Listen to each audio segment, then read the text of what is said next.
and with him the memories of greatness.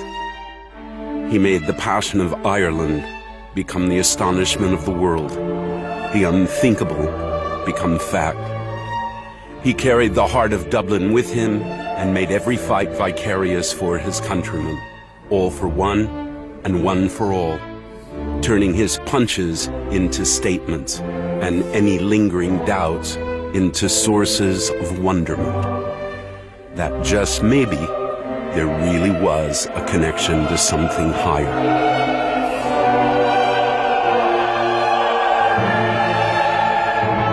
Now, a new lightweight champion sits on the throne, not the embodiment of a successor, but the instrument in his own destiny. A punishing force from Dagestan who has spent his whole life waiting for the moment he can truly begin his reign by ripping apart the clover piece by piece and tearing into the UFC's most famous body of work. Simply put, a man consumed with the idea of redirecting history. The King of Kings. Tonight, in the most anticipated fight in UFC history, the megastar, a two-division champion who personifies the heart of fighting, is back to confront the greatest juggernaut the lightweight division has ever known, who has never lost a fight, period. This is how it should be. The best against the best. Everything right there for the taking. Legacy, greatness, destiny. Will it be Dagestan or Dublin? The wrestler or the sublime striker? A dream restored or hell unleashed? Will it be what is, or will it be what has always been? There's a simple way to find out who truly belongs on the throne. Lock the door behind them and let them fight. For there can only be one king. It's UFC 229, Khabib versus McGregor, and it starts right now.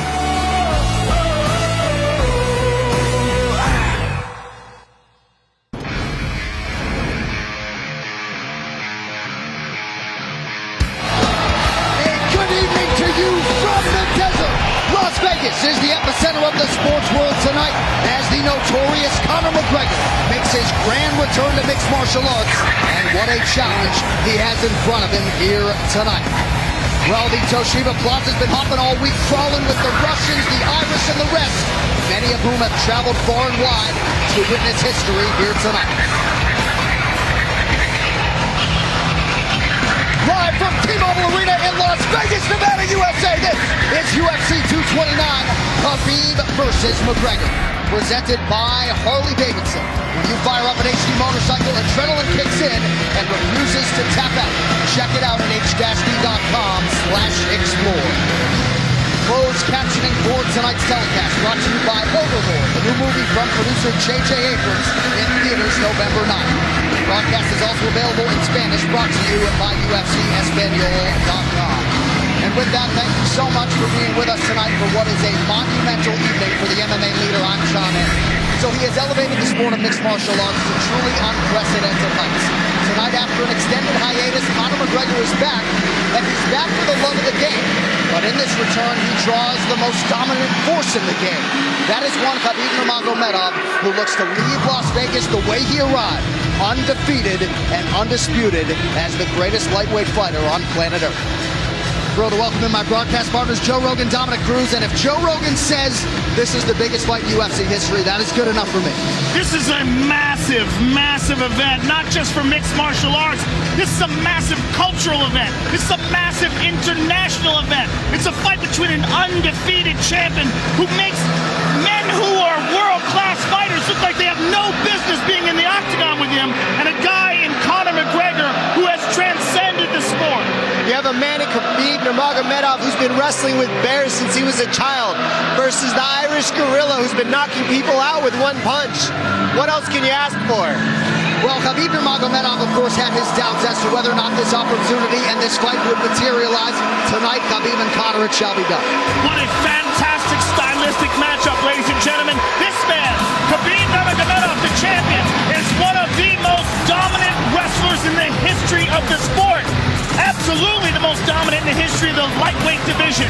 He smashes people. He is relentless. He is ruthless. And he has the best ground and pound in the world. But he's facing a man tonight in Conor McGregor that is without a doubt the best opponent he has ever faced in his career, in the biggest event he's ever been a part of his career. And the man who needs no introduction, obviously, Conor McGregor, who's shown that his precision striking is the answer to anybody he fights. You leave your hands from your face and he will make you pay. He will counter you with precision laser timing, and he's got power in both hands. Not to mention, he can hit you with combinations on the button. His accuracy has been seen by nobody.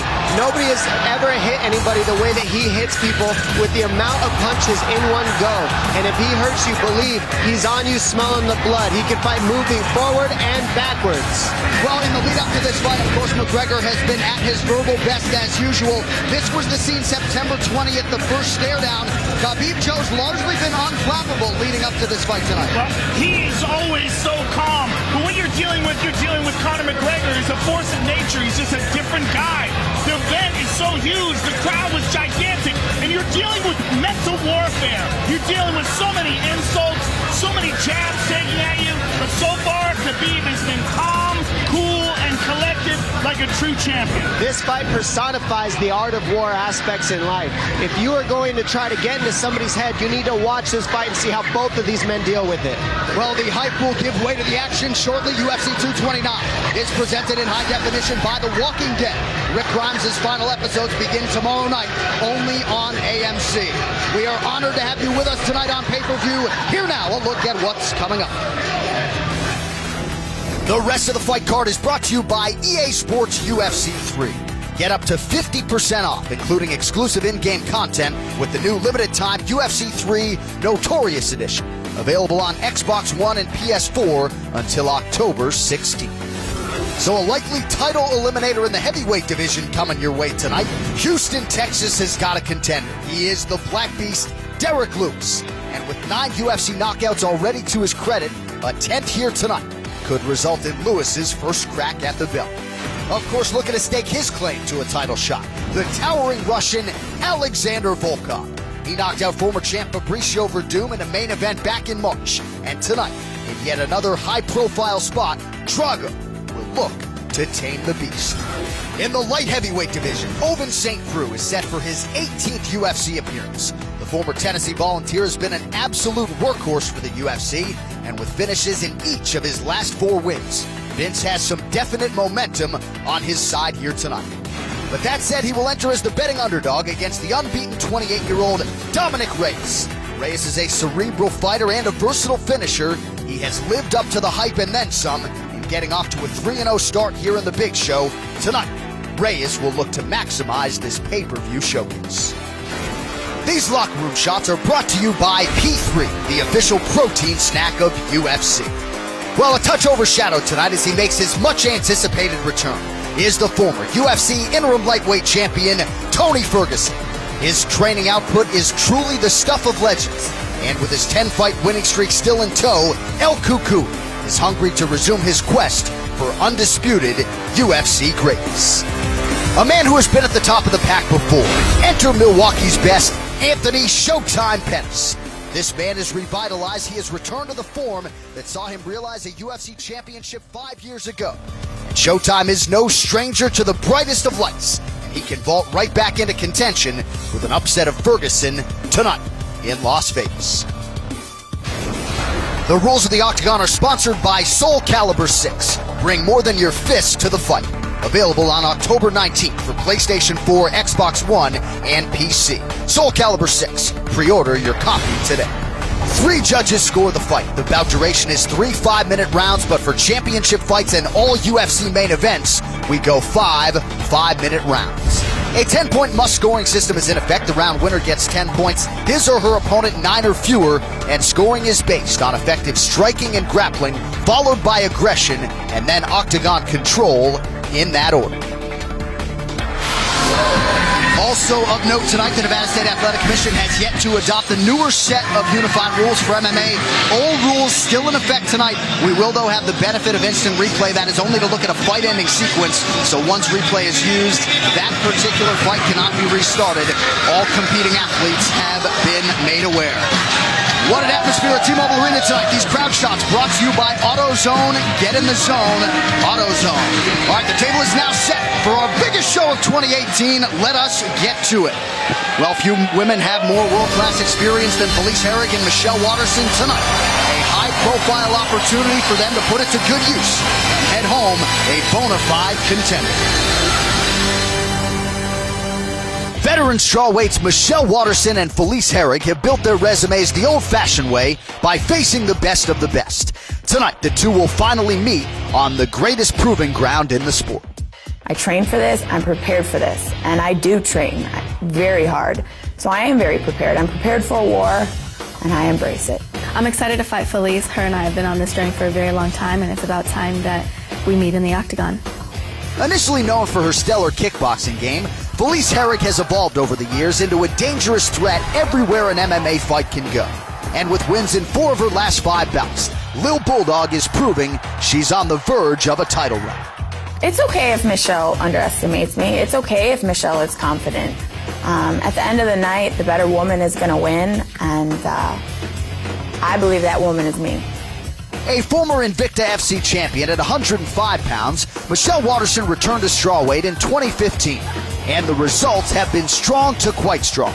Submission wins over Angela Magana and Paige Van Zandt, and a big decision win over Courtney Casey, all serving to establish the Karate Hottie as one of the division's best. Felice is in for the best, most prepared Michelle Waterson the world has ever seen.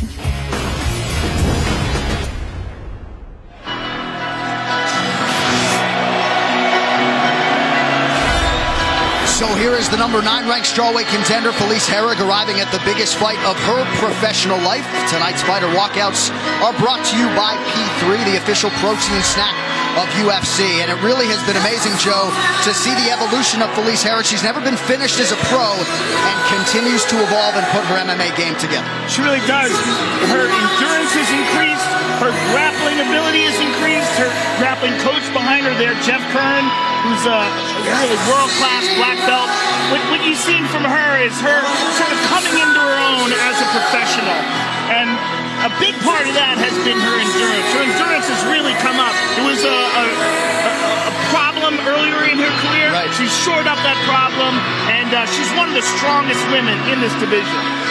I talked to Curran about Felice and how they prepared her for this fight, and they said that the idea is to keep the pressure so heavy on Waterson and be able to keep the striking going so much that they get to force her to try to create grappling scenarios, get her to force the shot, and we can stop the shot, and then we know we have her. Now we're picking her apart. Now we're beating her. So the idea is non-stop pressure, use the size against her, and make sure that we're able to make Michelle Waterson want to grapple. If we can get her there, we're going to get the win.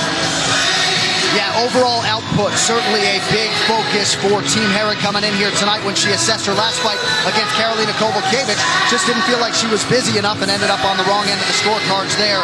But conditioning, Joe, I mean, you nailed it. She said she was always go, go, go and didn't have the requisite endurance to be that go, go, go type of fighter. Now she feels like she can put in a hard 15 minutes and be no worse for wear. And what she does have to her advantage is great physical strength and really tremendous grappling ability.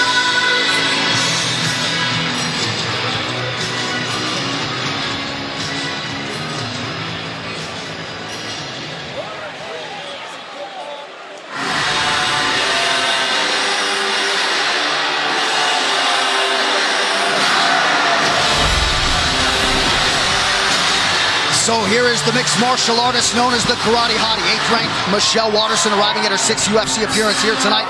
And Dom, she does so on the strength of one of the best performances of her career, proving she can hang with the strongest women in this division as she got past Courtney Casey back in April. And that's what she said. She said facing Courtney Casey gave her so much confidence in facing these bigger, stronger women. She says, I have the speed advantage. I have the fluidity, the rhythm, and the technical advantage in these sequences because they're so big, they're a little slower.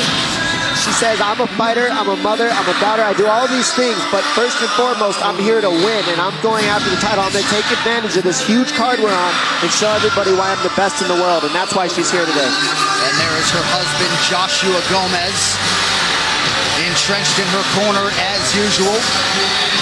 Mike Winklejohn in the building as well.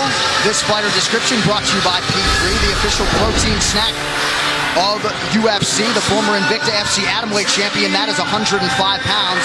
And I think most salient here, she's landed at least one takedown in every UFC fight. She believes she has more paths to victory overall than Felice in this matchup. Well, it's going to be really interesting if she does decide to grapple with her, because her striking is outstanding. Her nickname, the Karate Hottie, comes from that traditional martial arts background. Very good with her distance, uses a lot of traditional martial arts techniques like front leg, side kicks, and started off her UFC career with 2 outstanding submission victories. All right, the combatant's just about ready to go. This Tale of the Tape is brought to you by Modelo Especial, brewed with a fighting spirit since 1925. Waterson, 32 years old. Felice Herrig is 34. Herrig is taller by an inch. We'll see if she can maximize what is a 3-inch edge in reach. All right, now for the official introductions of this pay-per-view opener, we turn it over to Bruce Buffer. Ladies and gentlemen, we are live from T-Mobile Arena in Las Vegas for UFC 229, Khabib versus McGregor, presented by Harley-Davidson. Get your first taste of Harley-Davidson adrenaline at h-d.com.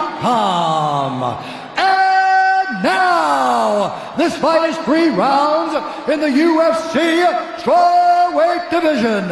Introducing first, fighting out of the blue corner, a mixed martial artist holding a professional record, 14 wins, 7 losses. She stands 5 feet 4 inches tall, weighing in at 115 and 1/2 pounds. Fighting out of Crystal Lake, Illinois, presenting the number 9 strawweight rated contender in the world, Felice Little Bulldog Herrig. And now introducing her opponent, fighting out of the red corner, a mixed martial artist holding a professional record, 15 wins, 6 losses. She stands 5 feet 3 inches tall, weighing in at 115 pounds. Fighting out of Albuquerque, New Mexico, presenting the number 8 ranked strawweight contender in the world, the Karate Hottie, Michelle Waterson. And when the action begins, our referee in charge, Jason Herzog. Jason Herzog, our referee for this one in the 115-pound division. The beautiful Ariane Celeste getting us started for round 1 of a possible 3. Brittany Palmer, Brooklyn Wren in the building with us tonight in Las Vegas. Tonight's Fight Clock is brought to you by Modelo Especial, brewed with a fighting spirit since 1925. Felice Herrig is in blue. Waterson is in the black with gray. And you know, we talk about Felice's grappling. We got to remember she had a 23-5 pro kickboxing record. Right. So a lot of Muay Thai experience as well. And Herrig said that Waterson was offered this fight in her pro debut back in the day, but turned it down. These girls have been on each other's respective radars. They were on a reality show, Muay Thai reality show, Fight Girls, back in 2007. Finally getting a chance to throw heat at one another here tonight. Tremendous pressure right away, as you were saying, Dom, by Felice Herrig. And the question is, how often does a fighter fight running backwards, moving backwards? I don't want to say running because Michelle Waterson's being technical with her movement, but the more you move backwards, you know, Muhammad Ali used to run miles and miles backwards to prepare his body for that type of fight because he always fought moving back. So Felice Herrig, is this pressure going to wear on Waterson as the fight moves on? That's a question that we got to see. And there you see that front leg side kick we were talking about from Waterson. She will utilize that as well as the front leg roundhouse kick. And she does it very quick. Look at that, right up to the face. Very nicely done. Her legs, she moves around like there are arms. I mean, she throws them up there so quick, it's like a jab. She's got side kicks, she's got high kicks. She already landed 2 of those high kicks to Felice's face in the beginning of this fight. So she immediately demands respect in the striking. Whether you think you can walk her down or she's small or not, she will tag you if you're not careful. Yeah, she throws those high kicks with no wind-up, too. But she throws them karate style. She doesn't switch Muay Thai style. Look at that front leg side kick to the thigh. And that's the type of stuff, it doesn't look like it does much, but it throws off your rhythm. It throws off your pressure. Now, Felice, look, the pressure's slowed down now. It's not the same as the very beginning. It's hard because you end up chasing her. Sorry, Dom. We're seeing a lot of that front leg side kick to the thigh. Darren Till used it a lot against Wonder Boy. We saw Robert Emerson. He's big. What's going on right here? Interesting. What Michelle's doing is trying to meet her with that front leg as Felice puts that pressure on her. She's trying to get Felice to chase her, and that's what's happening. Instead of Felice heading her off and leading her other leg which way she's circling, she's following her, and that sets up the power in the striking of Waterson right now. Felice needs to head her off instead of following her around the octagon, chasing her. Again, she goes to that front leg side kick. And I think we originally saw that front leg kick to the knee from John Jones, to be honest. I think that was the first one I've ever seen use it. He showed it to me one time. Well, it was devastating. Yoel Romero used it against Robert Whittaker, and then Whittaker turned around and used it back on him. We're seeing it, I mean, with lesser degree of success earlier in the UFC, but we're seeing it a lot now. You see the confidence just pouring out of Michelle Waterson. A picture of focus here during fight week. She's really trying to maximize these 4 or 5 prime years, built a home gym that she called her sanctuary. Off to a pretty good start here tonight. Less than 2 minutes now to go round 1. Dom, it's interesting how those techniques just, once one person finds success with it, you see it over and over again. And Felice with the clinch here. Watch the headlock. This is where Michelle Waterson hits a lot of her headlocks. And this is something Waterson trained a lot for. Felice habitually goes to these body locks. And with double underhooks, you're asking for it. So let's see. Felice got her against the fence, so that takes away the hips for the headlock. So that's the good news. But this is where Waterson has gotten a lot of her takedowns. She's pretty comfortable here. So Felice needs to be careful with her head position and the underhooks and not overcommit to the positioning.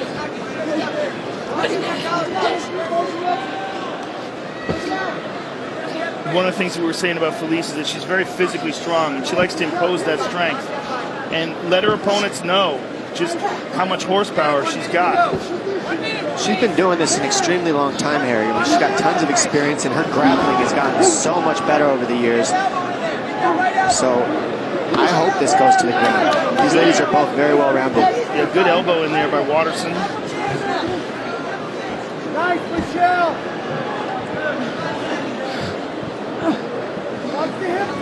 Herrig showing off a strength advantage here early.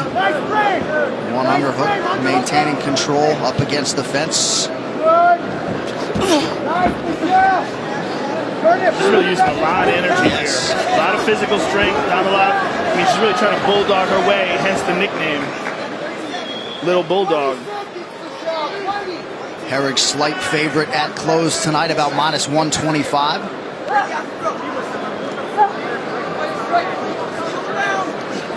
People generally aren't that comfortable when somebody has double underhooks on them, but Waterson, really good balance, strong core, and she's able to not give up a takedown there, which is surprising. Good knee to the neck there by Waterson. Good shot off the clinch. Yep, nice stick by Waterson at the end of the round. Tonight's Corner Cam is brought to you by Body Armor. Switch to Body Armor, the official sports drink of UFC. More natural, more electrolytes, better sports drink. Grab yours at participating Speedway stores. Good. Outside all day long in distractions. All day long. All day long, Hunter. She wants to get you back on that kiss in the cage. She's coming hard. Left kick. So if you start throwing that straight down the pipe, you'll be fine. But if you fake it and she flicks that high kick, then I want you closing that gap faster. She's not going to be able to reset and throw a second kick, okay? And as we see here, this kick, left kick right to the chin. of Herrig, just like, hey, hold on a second, what was that? And then another one to the neck, just a side kick, very different type of kicks that landed. And a big right and a left by Herrig, and she gets straight into the clinch and controls her on the fence there. She showed her strength, Herrig, at the end of that round. Second round, fighter, you ready? Fighter, you ready? Fight! Air Asia, now everyone can fly. Round 2 here, Felice Herrig, Michelle Waterson. Good corner work on both sides there after round 1. Herrig doing the right thing, coming to the pressure right off the bat. I think she's got the advantage in the clinch because she's a little stronger. Just needs to be technical here. Good knees by both ladies there in the clinch. And a right hand, out of the break from Michelle Waterson. You wonder how this fight atmosphere will play on some of these athletes here tonight. A lot of them are UFC tested, but this is a different beast tonight. It's a good point. This is a gigantic pay-per-view. They know all eyes are on this event. Well, Herrig looking so much stronger right now than Waterson, just a lot bigger and pushing her against the fence. And really, Waterson went for the clinch on that one. She gives the underhooks to Herrig right off the bat. And it's because she's comfortable, she's usually able to take people down with these overhooks, with headlocks, land the body shots, and create judo transitions. But Herrig looks very strong here. A couple good knees there by Waterson, though, in the clinch. I like Waterson on the outside. I like her using those unusual traditional martial arts skills that are hard to read, like that front leg round kick and the front leg side kick to the face that we saw. I think she has an advantage there. And if I was in her corner, I'd be asking her to get out of here. I agree with you 100%. I think this style fight benefits Felice Herrig. Yeah, Felice is strong. Very. You look at that girl, she's jacked. And she loves it. Yeah, she loves this kind of fighting. And what I love is Michelle Waterson's a little shorter, so that is when you want to utilize the underhooks the most if you're Felice Herrig, because you can jack her up off the ground, and that's why you're not seeing Waterson be able to land the headlocks and the throws, is because Herrig's getting the underhooks and lifting her up off the floor because she's a little taller with those underhooks. So Jeff Curran's idea of this fight was have Felice use this kind of style, force some sort of a clinch takedown situation. They think she will shine in the grappling if it goes to the ground. That's what he was saying, yes. The game plan seems to be going. That was a nice elbow there by Waterson, though. Yeah, she keeps going back to the well with those elbows, particularly out of the break. 3 minutes. Now to go in round 2. And there's that round kick again. Man. That kick is powerful. She's slick with it, too. She needs to keep throwing it. Oh, very nice. Look at that. Michelle Waterson. There's the throw she's been looking for the whole time, and she does it with overhooks. Big shots by Waterson. Very nice. So the tide has turned a little bit here midway through round 2. We'll see what Waterson can do with Herrig on her back. And this is where Waterson has shined. She gets the takedown, and then it somewhat just seems to frustrate the females as she fights, and she beats them up on the top very well. She's got good top pressure, and she makes good decisions in the grappling exchanges. Good elbow there, and I like how she keeps that forearm on Felice's neck. Keeps her uncomfortable. Felice needs to create some space, get her feet maybe on the hips of Waterson. Waterson's too high up towards her head, so she's going to be able to keep her down, that pressure. 2 minutes to go in round 2. Waterson has now secured a takedown against all 6 of her UFC opponents.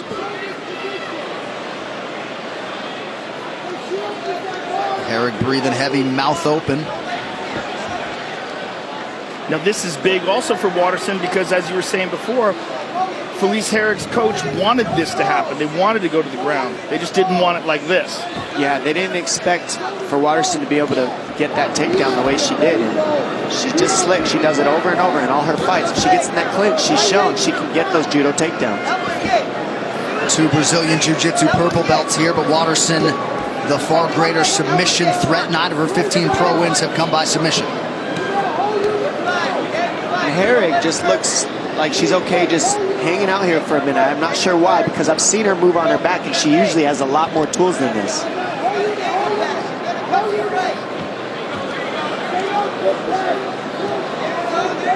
Well, she's posturing up now. Full guard now. Better position for Herrig, but not a lot of time to work. Herrig controlling posture here, perhaps just trying to survive and move on to that 3rd and final round. Waterson has stayed pretty busy here inside the guard. Waterson's got her smashed up against the cage.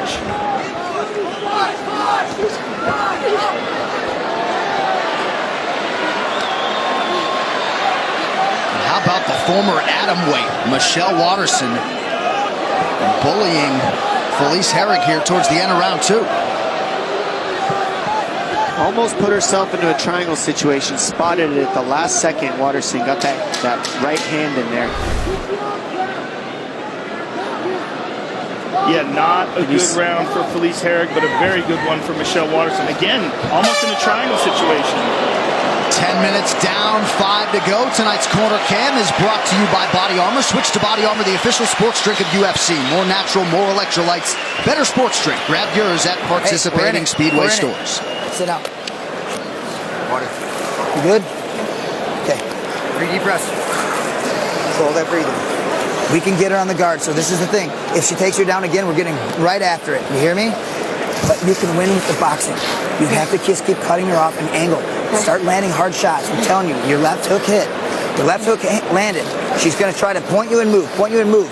If we clinch with her, she's got a good hip, good hips, good reversal, good low center of gravity, right? It's a little difficult right now to get low on her, so. And here we see Watterson with a nice elbow, and there's another one right there on the clinch. Now here's the throw. Look at this. Beautifully done by Michelle Watterson. All right, round 3 brought to you by P3, the official protein snack of UFC. Big deep breath from Felice Herrig. We'll see if she can rally here after a difficult round 2. Jeff Curran putting a lot of different things in the ear of Herrig after that round. That foot comes up so quick. Yeah, man.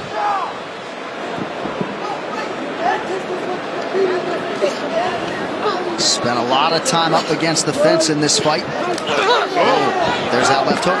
It looks like Curran was able to get in the head of Herrig pretty well, because that was a different type of strikes that she just went for right there. That was everything she had. She knows she's down, I think. And Herrig's doing a good job trying to get this done. She's not out of this fight yet. Watterson again with that sideways karate stance. Look at this. Looks for the clinch. Oh, lines up on the back. Immediately tries to go to an armbar, though. And it was really good timing on that takedown. Just didn't finish it quite perfectly. That was beautiful. Yes. Nasty elbows from the bottom of Watterson. That might be cutting her.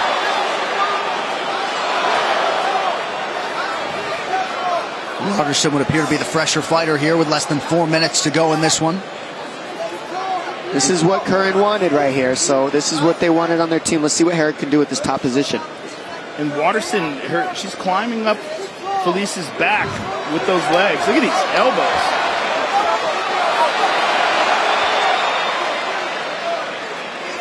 Another elbow for good measure from the karate hottie. 3.5 minutes now to go.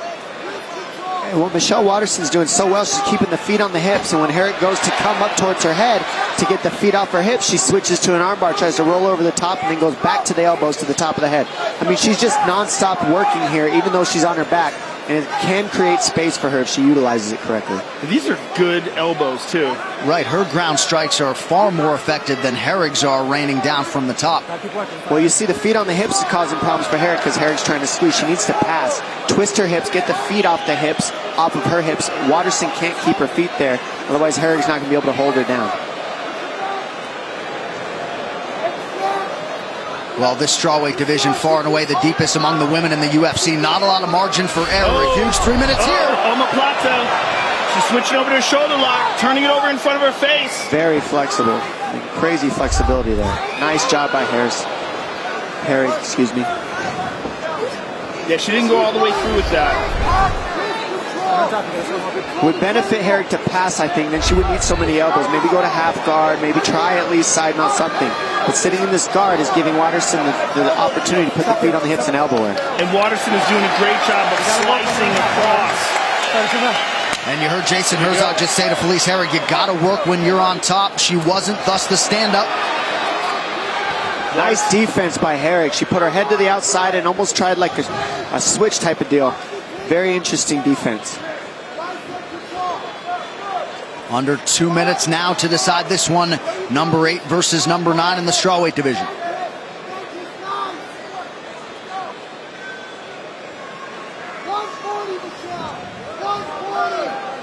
Body lock now for Herrig. But you heard Jeff Curran laud the hips of Michelle Watterson.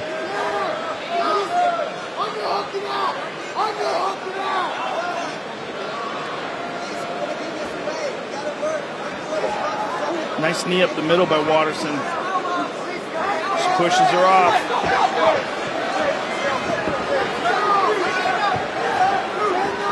Waterson circling away from that power left of Herrig. Felice works the body now. There's that front leg side kick to the thigh again. Pretty good response here from Herrig in this third and final round. Under a minute now to go.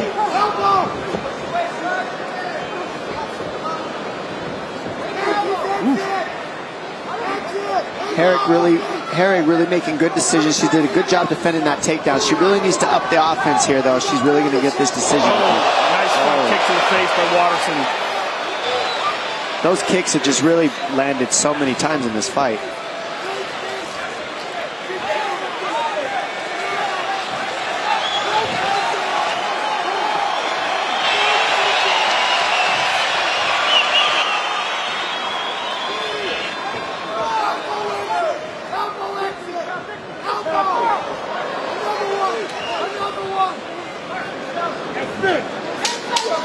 Oh, beautiful knee to the body lands for Waterson here down the stretch. Fence grab from Herrig, Herzog all over it. And there's Waterson going back to the elbow. Another strong showcase for this 115-pound division. Michelle Waterson and Felice Herrig go the distance tonight.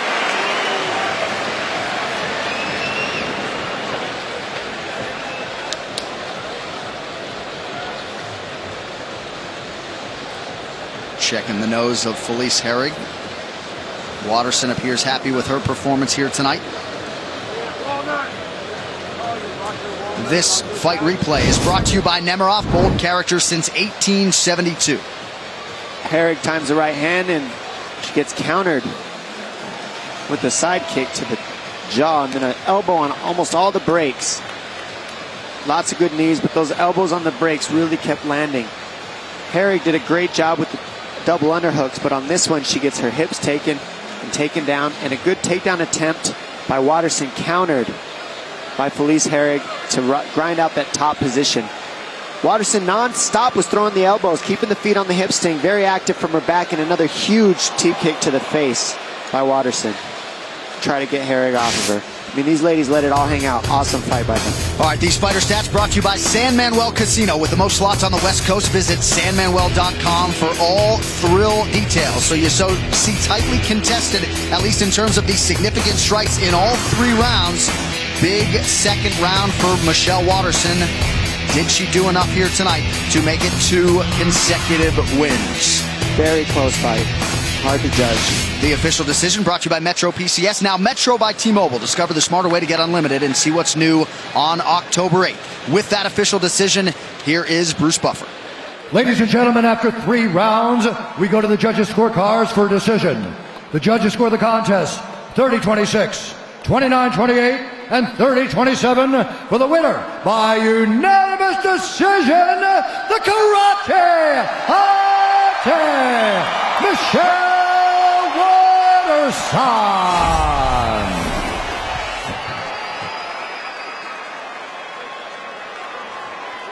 Congratulations. I'm here with Michelle Waterson. Congratulations on an excellent victory over a very tough Felice Herrig. And you used all your skills tonight, your traditional martial arts skills, your ground skills.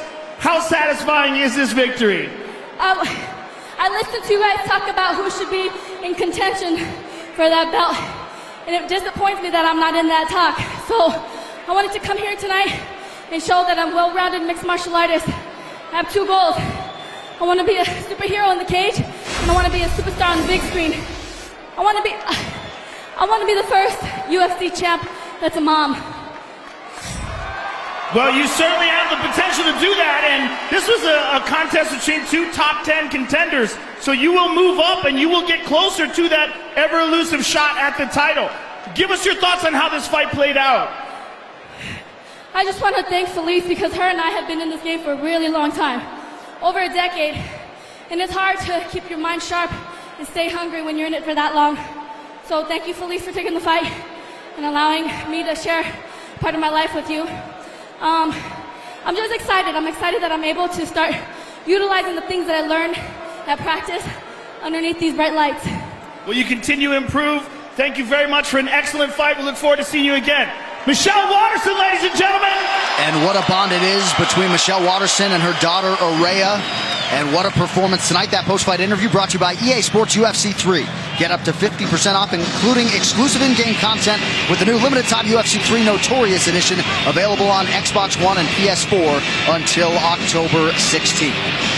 The unauthorized reproduction or distribution of this copyright work is illegal and punishable. We could be in for some fireworks here tonight, Dom. Certainly some good video provided by the Black Beast and Alexander Volkov here on Friday. Derek Lewis literally said, look, I got one round where if he survives that, I'll be shocked. I am coming out and sprinting for 5 minutes, and if I don't have anything left at the end of that first round, don't get mad at me, because I will give you everything I have for 5 minutes.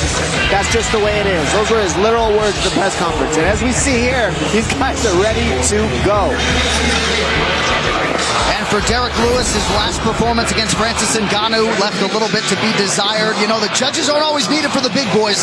The Black Beast would like to keep them out of the equation here tonight. And with each passing UFC win, Alexander Volkov continues to evolve and impress. If he can keep it going here against Derek Lewis, it may just land Drago a shot at the heavyweight title. When top 5 heavyweight contenders Derek Lewis and Alexander Volkov meet in the octagon tonight, the stage is set for perhaps the division's most important non-championship clash of 2018, with the winner expected to have a solid case to challenge for the title next year. I believe this fight right here does have the potential to be fight of the night, because I will be pushing the pace going forward and trying to finish this guy. Derek Lewis отличный вызов для меня, потому что он так же, как и я, ударник, и мы оба можем продемонстрировать отличное выступление сегодня вечером. In a history-making year for Russian MMA, Moscow's Alexander Volkov certainly did his part with a performance-of-the-night knockout of Fabricio Verdum back in March. Now Drago will attempt to add another chapter to his story by scoring his 7th consecutive win, this one over Derek Lewis. Моя главная цель в UFC – это пояс, и этот бой на один шаг приблизит меня к титульному поединку. Among the most popular fighters in any division, it's a given that Texas knockout artist Derek Lewis will bring the fans along with him wherever he goes. But should he earn his 12th UFC win tonight, the Black Beast might just have the body of work that pushes him to the top of the heap and a crack at heavyweight supremacy. I'm always going for the knockout, and I'm very confident that I could get him out of there in the first round.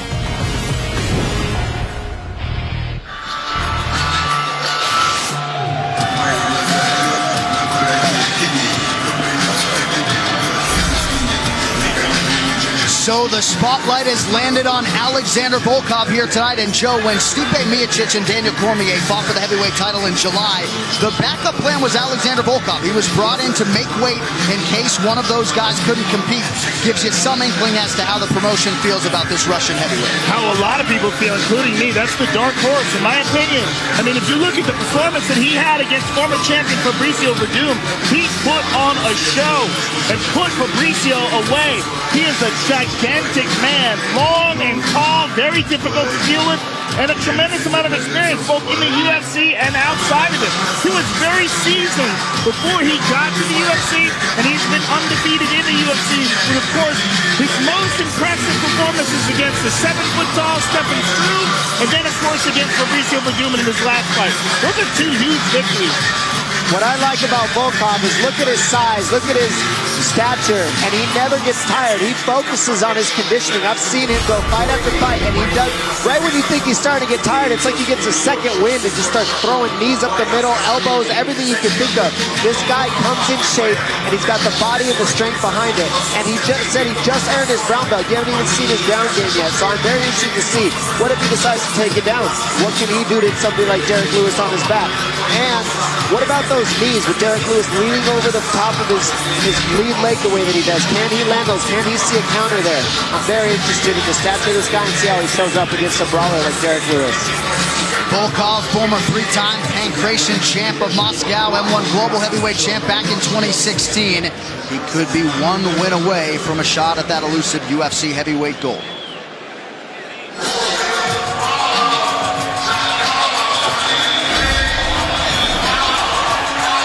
So So here is the undeniable knockout threat, the Black Beast, Derek Lewis. And Dom, outstanding in terms of the ground strikes, the ability to put you away on the ground. Sort of a throwback type heavyweight in a lot of respects. Yeah, I mean, this guy is the culmination of just brawling at its finest. He has so much confidence in his hands. And as you see here, I mean, when he connects, he puts you out. It's not a TKO. He's sleeping you. You're going night-night. It's over. And he has so much confidence because he's done it time and time again. However, he did hurt his back. L4, L5. This guy is fighting with herniated disc in his back. That's how tough he is. He's willing to go out here, lay the body on the line, put this performance, and show up. I wonder, though, how much will that back injury hold him up in this fight? He said, I have one round that's all I need. I will finish him in the first round. He said, I don't care if I get tired or not. I'm coming to finish in one. Yeah, he's had notorious back problems in the past. Pulled out of a fight with Fabricio Verdun because of that back. But he's a wild man, and he's definitely a wild card. And the guy has hammers. He throws some serious bombs, and if they land, Volkov could be in trouble. And I gotta tell you, he's got the best Instagram page out of any mixed martial arts guy. His Instagram page is hilarious. If there's a crazy video on the internet and you're looking for it, go to Derek Lewis's Instagram. He's got it on there until it gets pulled off the internet. Right, until they pull it down. The Black Beast has touched down inside the octagon. Alexander Volkov, the challenge tonight. This tale to tape brought to you by Modelo Especial. Brewed with a fighting spirit since 1925.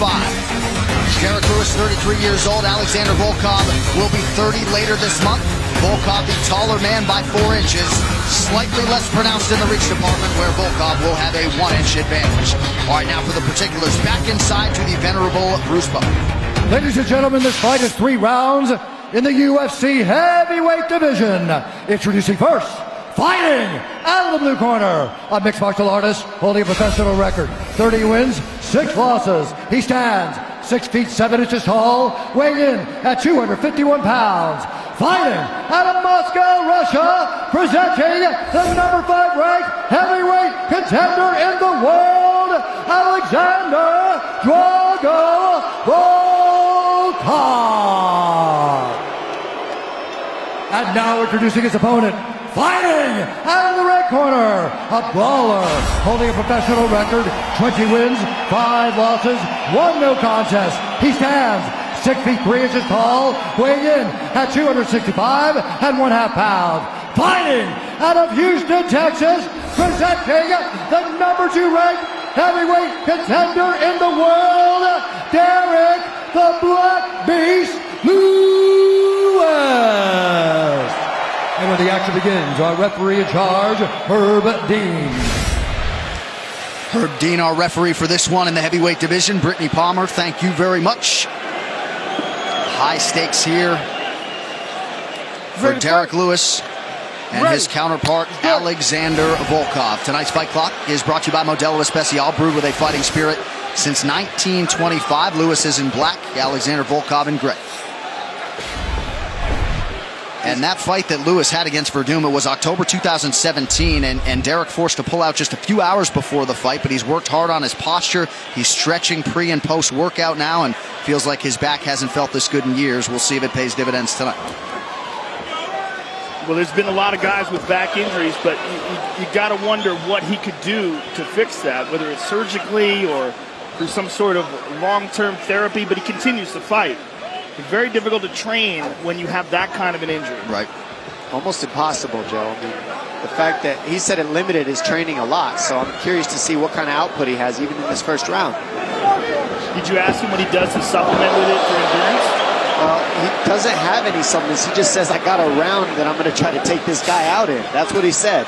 So let's see what happens here. He got tagged. Front kick to the body. He's hurt. That body shot hurt him. Volkov's all over him. The knees and the T-kick to the belly already hurt so bad. Lewis loads up, nothing doing there. Strong start for Drago. He's not going to go out easy, Derek Lewis. I'm not going to make this easy. Drago just shook his left hand. Oh my God. Counter right from Volkov. Huge right uppercut. Lands. Derek Lewis trying to tough it out. Something might have hurt his eye or his nose, because you don't react like that unless it lands really wrong. I'm not sure. See, his eye might be, it could be his orbital, but he's toughing it out. He don't care. Let's see what happens here. Pay attention to Volkov's left hand. He was shaking it earlier. He accidentally poked him. Good sportsmanship by Volkov to even say that. Yeah. He could have kept going. Nobody would have known. Volkov's pointing to his mouth, though. What? He's saying that he fish hooked him. You ready to fight? He's saying something. Why are you stopping the fight? It's okay. It's time to fight. I'm not exactly sure what he's saying. I think he was saying that Volkov was stopping it himself, but there was no eye poke. He just stopped because he thought he was poking him in the eye. And Volkov could have kept going. Yeah, you can lose a fight for calling timeout. Yeah. 2 minutes have gone by.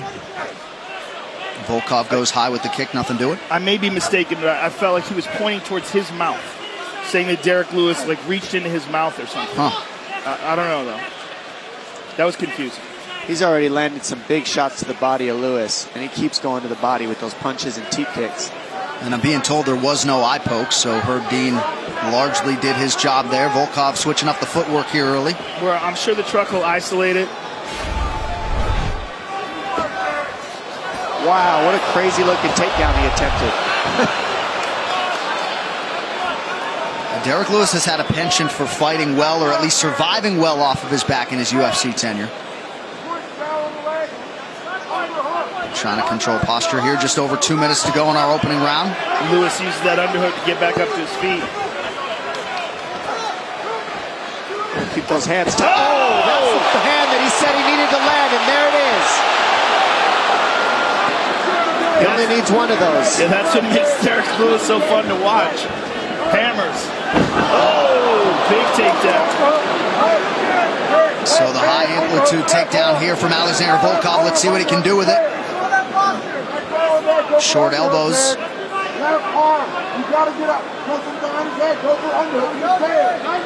We might not see Derek Lewis get up from this. He might just be okay with just waiting it out, waiting for the round to start over.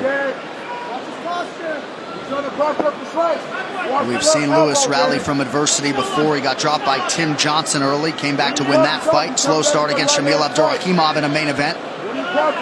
But not necessarily the start he was looking for tonight, though. There's definitely no quit in Derek Lewis, though. I mean, you could hurt him, and he could still knock you out with one punch, as you saw. He grabbed his eye, took 3 steps back. The second Volkov came at him, he threw an overhand right, almost got him. Volkov's taking his back here. And this is that brown belt he was talking about. That let's see if he can utilize it and get the finish here. I mean, he's got the back. He may switch to the arm. He may switch to the left arm. The way he's holding the wrist there. Definitely there, Joe. You're exactly right. But he's not setting the legs up exactly like he's going to do that. Yeah, he might switch. Look at this. Good job by Volkov staying on the back. Nice by Derek Lewis. Not a man you want on top of you in this situation. Under 30 seconds to go in the round. Big elbow by Lewis. He's just so strong. Oh! Ground and pound from Derek Lewis here.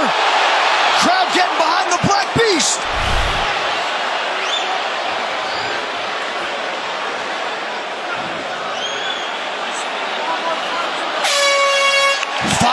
Minutes in the can. Tonight's Corner Can is brought to you by Body Armor. Switch to Body Armor, the official sports drink of UFC. More natural, more electrolytes, better sports drink. Grab yours at participating Speedway stores. Bob Perez, take it away. Significant swelling to the left eye of Derek Lewis. I need you breathing. Here we go. Hold. All right, you're fighting in Volkov range. I need you fighting in Derek Lewis range. You have to stay inside of his kicking range, buddy. He's going to keep attacking the belly, okay? So we have to close that gap. Hands stay high, and you're hitting one shot at a time. I need fluidity in your strikes. I need a few punches. You go to the ground, he's giving that underhook every time. Big punch lands. And as we saw, Volkov is the one who actually stops, but there was no eye poke. That was just the glove straight into the eye. And we saw here a big punch, and then he goes straight to the gut, and that hurt Derek Lewis. But how about the toughness? I mean, he came back. He did not quit. He's getting hit with big punches by Volkov. Gets put down a couple times, and then a nice takedown from a trip, a double underhook, body lock trip here. And big ground and pound by Derek Lewis at the end of that round. He was able to reverse Volkov after that takedown. and just land big shots to end that round. That's a tough round to score. UFC 229, Khabib versus McGregor is presented by Harley-Davidson. When you fire up an HD motorcycle, adrenaline kicks in and refuses to tap out. Check it out at h-d.com/explore. And Derek Lewis's corners are exactly right. Look how far out he is. I mean, that's Volkov range right there. You can't be eating those kicks, because what he'll do is he'll jab you, teep you, and kick you, and then when you run in, he's going to knee you or elbow you, and that's what we've seen so far. Derek Lewis needs to get in that pocket ASAP. Oh, nice right hand. Oh, he stiffened up. Lewis covering up. Lewis looking tired. Yeah, he's in trouble. But he will always throw those Always bombs. has that one, though. Always has that punch.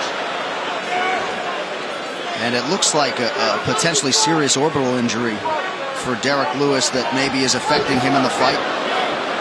That's the second time he's gone for that takedown.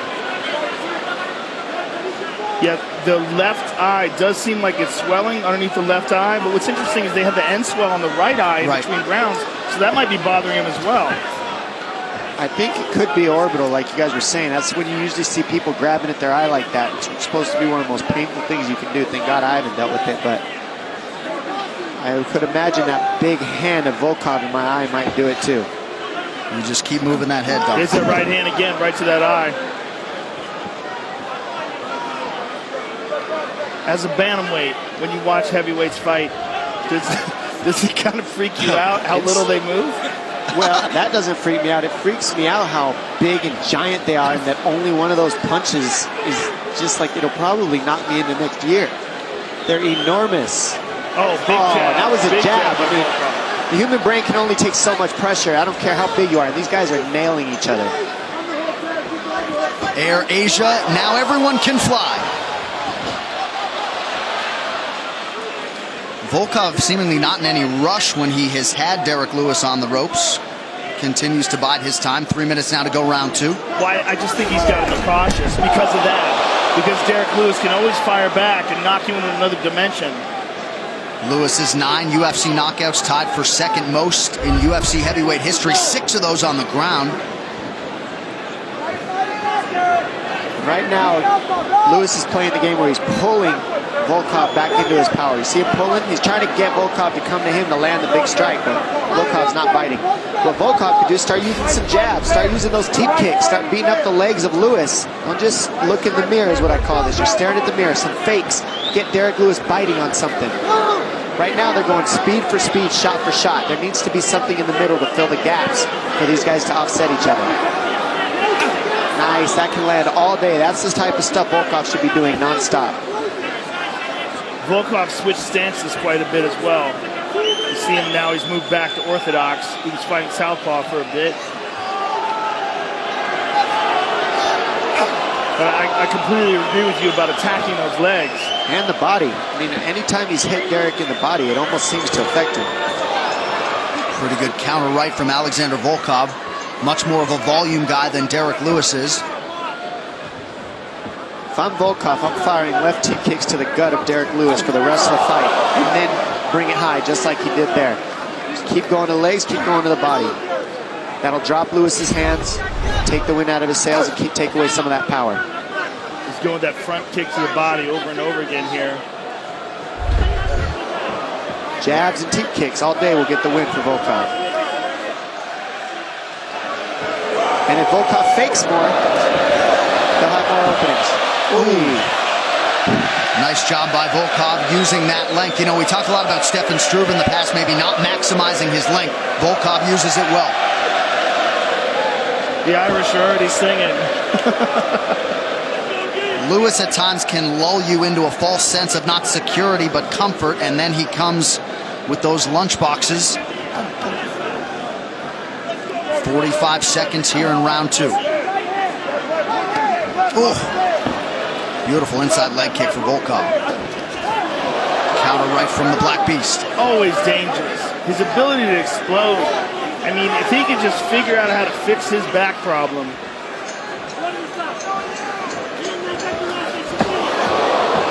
Goodness, he's throwing that from the hip and it's still landing.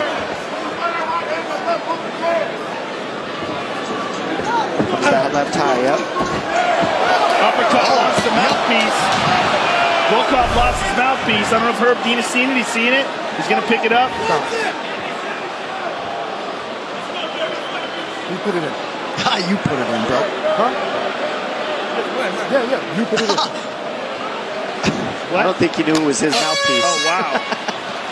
So that is the end of round 2. Tonight's Corner Cam brought to you by Body Armor. Switch to Body Armor, the official sports drink of UFC. More natural, more electrolytes, better sports drink. Grab yours at participating Speedway stores. I need you to breathe for me, and I need you to listen like you never listened before, buddy. We are down 2 rounds. Most important fight of your life. I need you to turn this up. You're just backing up, letting him play his range. He keeps attacking the belly. Close that gap. We have 0 to lose at this point. We're down 2. Kill or be killed. I need to finish this fight. It's the only shot we have, but you can't do it from the range that you're at. You can't do it backing up. I need you to push forward, get in his face, lock him up, put him on his back, and let's finish this fight. That 2-3 is there. He is dropping that right hand every time. Every time you throw that 2, that right hand drops.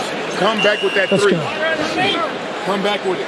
That's some rock solid advice to Derek Lewis's corner. Great Round 3 is brought to you by P3, the official protein snack of UFC. A huge 5 minutes here in terms of the landscape of this UFC heavyweight division. Derek Lewis, Alexander Volkov. We'll see who emerges here as heavyweight contender. Less than 5 minutes now to go. And his corner minced no words. And you can see Derek Lewis looking to unload bombs.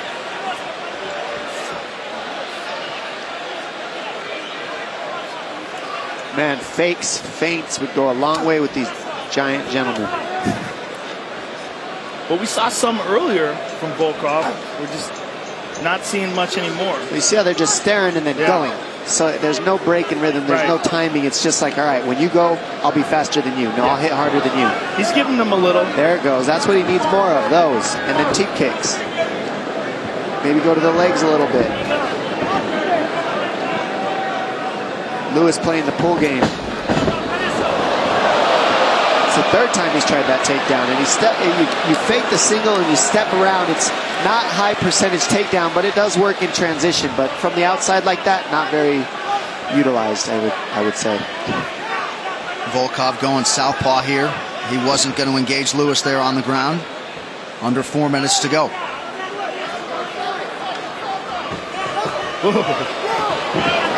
Every time Lewis flurries, this building gets ready to crescendo. Nothing doing there, though. And what's funny is you see Derek Lewis control the pace of fights over and over.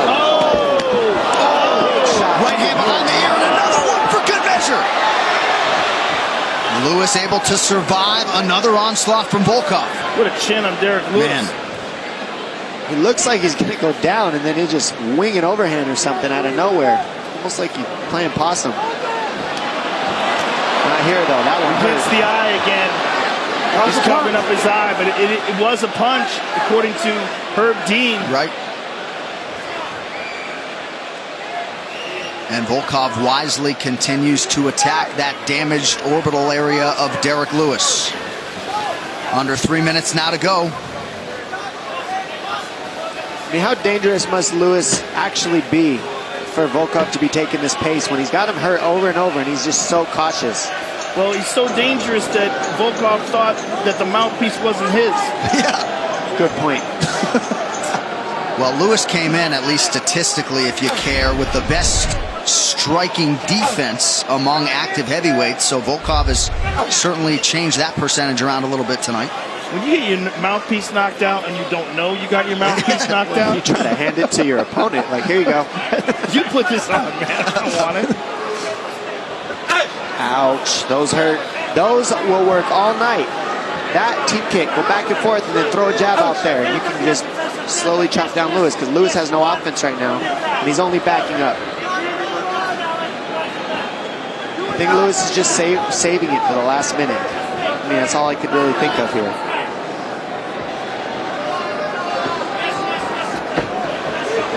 Well, he's just waiting in, isn't he? Yep. He's trying to pull Volkov, but Volkov won't throw anything. He's just kind of waiting for him because he knows Lewis is looking to counter him. So he's just playing the waiting game back and forth. It's counter for counter with these two gentlemen. 90 seconds to go. Oh. Watch those fingers. Nice kick to the body. And again. Those are going to keep landing all night if he keeps throwing it. And that's what Lewis has to do right there. You can't stay at kick range. This is what he needs to do. And he's been waiting for the last minute here. As you can see, he's pressuring now. But if you're not going to be eating those kicks and those jabs, you got to keep going and you got to keep pressuring. You got to keep Volkov on his heels.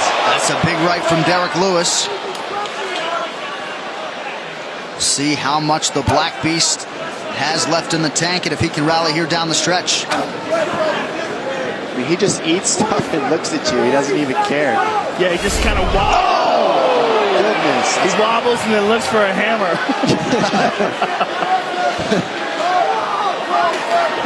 It's so fun to watch, though, because you just don't know what's going to happen. You're exactly right.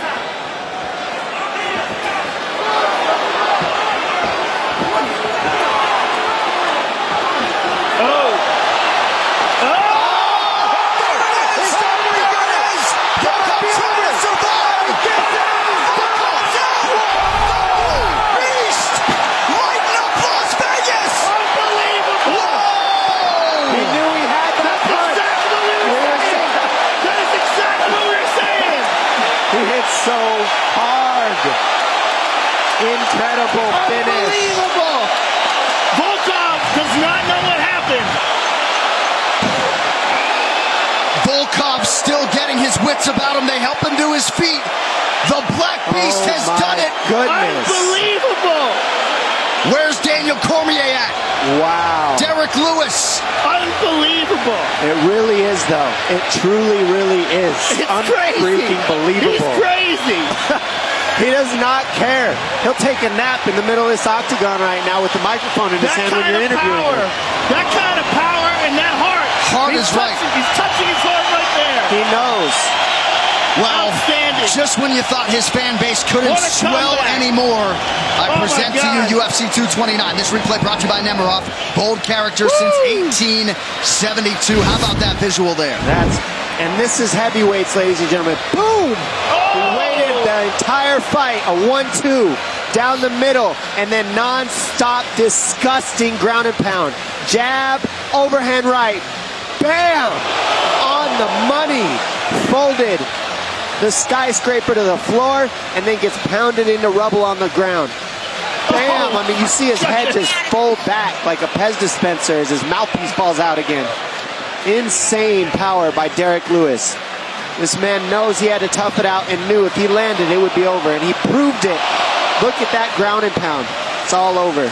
He has that break your face open type of power, and with respect to Cain Velasquez and everybody else, there may be no more dangerous ground striker at present in this heavyweight division than Derek Lewis. Well, I don't know. Just the amount of power that he has in that core and the way that he throws his punches is insane. I think he just took his pants off in the octagon. That's a new one for me. Look at that. I don't know why he did that, but he did do it. All right, the official decision is brought to you by Metro He just doesn't care. PCS. Now Metro by T-Mobile. Discover the smarter way to get unlimited and see what's new on October 8th. So Derek Lewis came in number 2 in the world. What a win for him tonight. Bruce Buffer to make it official. Ladies and gentlemen, referee Herb Dean has called a stop to this contest at 4 minutes, 49 seconds of the 3rd round. Declaring the winner by knockout, Derek the Black Beast Lewis.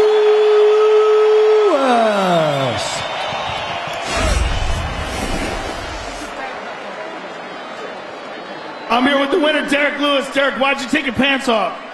My balls was hot. I understand. Listen, man, what you just did was absolutely phenomenal.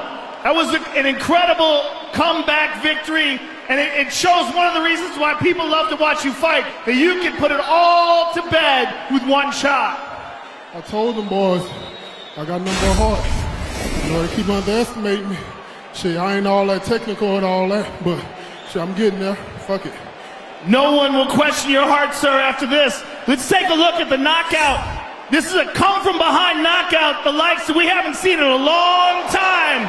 and you were looking for that big haymaker all night. You found it in the last minute of the fight.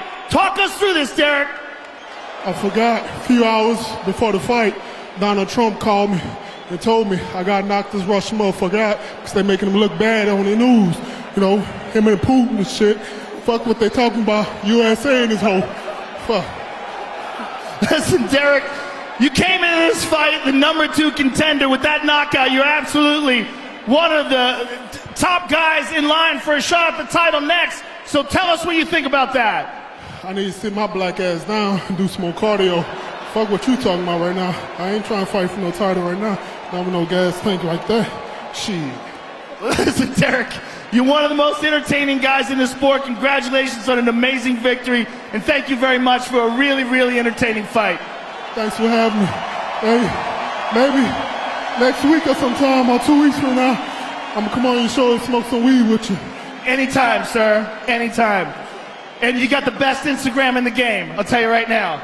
Derek Lewis, ladies and gentlemen. Well, Houston, Texas has got a heavyweight contender. Epic finish. Pretty epic post-fight interview as well. What we have come to expect from the Black Beast. All right, these fighter stats brought to you by San Manuel Casino.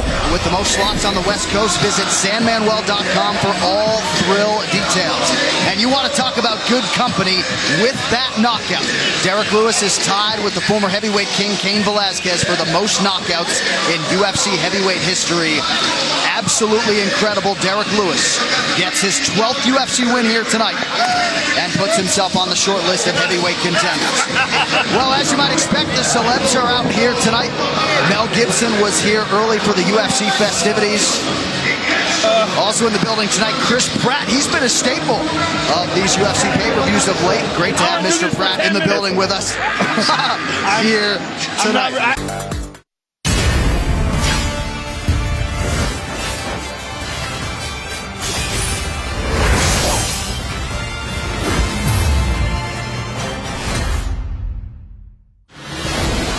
Tonight's locker room shots are brought to you by P3, the official protein snack of UFC.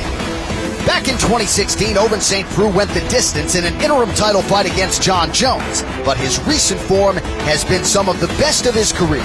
Tonight, the Brazilian Jiu-Jitsu brown belt and 6-time UFC bonus winner draws the upstart Dominic Reyes, a student of the game who trains under UFC veteran Joe Stevenson, and tonight, on the biggest pay-per-view of 2018, Reyes will look to prove he can contend with the division's elite.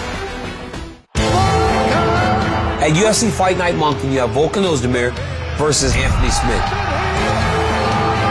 This dude, Anthony Smith, is on a tear. Big, strong, physical. The legend killer.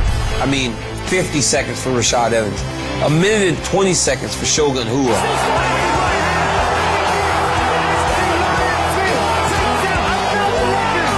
But now he's got somebody that's young. He's got a young, hungry, game opponent in Volkan Ozdemir. And this dude hits hard, and he's fast.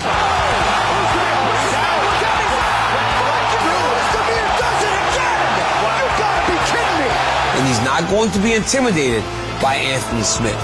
He goes and he approaches every fight in the same exact way. This fight is going to be amazing. All right, so this 205-pound division could look a whole lot different by the end of the month. You've got Volkan Ozdemir and Anthony Lionheart Smith. That's a main event October 27th. Tonight, number 7, Ovince St. Preux, facing 12th-ranked Dominic Reyes in the division in which they are all still chasing Daniel Cormier. Tonight's crowd shots are brought to you by AutoZone. Get in the zone, AutoZone. All right, the 205-pounders are ready to go. Without further delay, let us get to them. Ovince St. Preux has been there. He has done that tonight. He will try to be the first man to solve the puzzle. That is oncoming light heavyweight force, Dominic the Devastator Reyes. Once just a raw talent, but now a seasoned veteran of the sport, Ovince St. Preux knows what it's like to be the star on the rise. And tonight, he will attempt to halt the undeniable momentum built up by talented light heavyweight riser, Dominic Reyes. Tonight I'm fighting OSP. It's going to be a great fight. It's going to be a slugfest. Make sure you guys don't blink. Definitely excited about fighting Dominic tonight. You know, he's a finisher. I'm a finisher. And He like giving the crowd a show, and I like to give the crowd a show too. Like his opponent tonight, Dominic Reyes used to star on the gridiron, but the Californian found his true home in mixed martial arts, where his perfect pro record boasts finishes of Joachim Christensen, Jeremy Kimball, and Jared Cannonier, all of them in his first 3 trips to the octagon. I'm different than anyone OSP has ever faced before because I'm a true athlete. I'm the most athletic guy in the light heavyweight division, and when I move, it's a blur. So he's gonna have to keep up with this blur. Ovince St. Preux's UFC career hasn't always been smooth, but after finishes of Corey Anderson and Tyson Pedro in his last 2 wins, the Tennessee product has shown that his experience has caught up with the talent, all serving to make him one of the most dangerous men in the weight class. My game plan is you hit me, I'm gonna hit you harder. So if I hit you harder, more than likely you're not gonna wake up.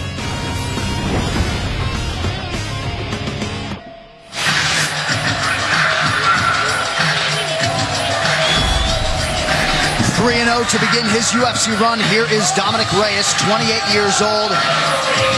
College football standout at Stony Brook University on the East Coast, had definite NFL aspirations, but when that did not materialize, he shifted his focus to mixed martial arts. And Joe, he is acutely aware of where he is in terms of this pecking order at 205 pounds, has a good understanding of where he is and where he thinks he can go from here. Well, one thing that they both have in common is they're both tremendous athletes before they got into MMA. What we're seeing from Dominic Reyes, though, is beautiful movement.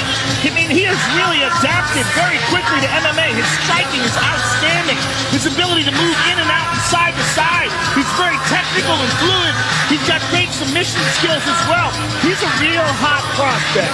Yeah, what I love about Dominic Reyes is he's all offense. He's 100% offense. Now, what OSP and Dominic Reyes could both do, in my opinion, is maybe pick up the defense a little. They both get hit, but they don't care. That's what makes them fun to watch. They're willing to get hit in order to hit you harder and put the offense out there to make it a fun fight. They're not trying to fight safe, either of these guys, and it's going to be awesome. This fighter description brought to you by P3, the official protein snack of UFC. We talk a lot in MMA about a step up in competition, and this is a decided step up in competition for Reyes here tonight. Massive, especially in terms of experience. You're talking about a guy who has fought so many top-level fighters in Ovince St. Preux. He's fought Tyson Pedro, Alir Latife, Corey Anderson, Shogun Rua, Jimmy Manoa. I mean, he's fought really good guys.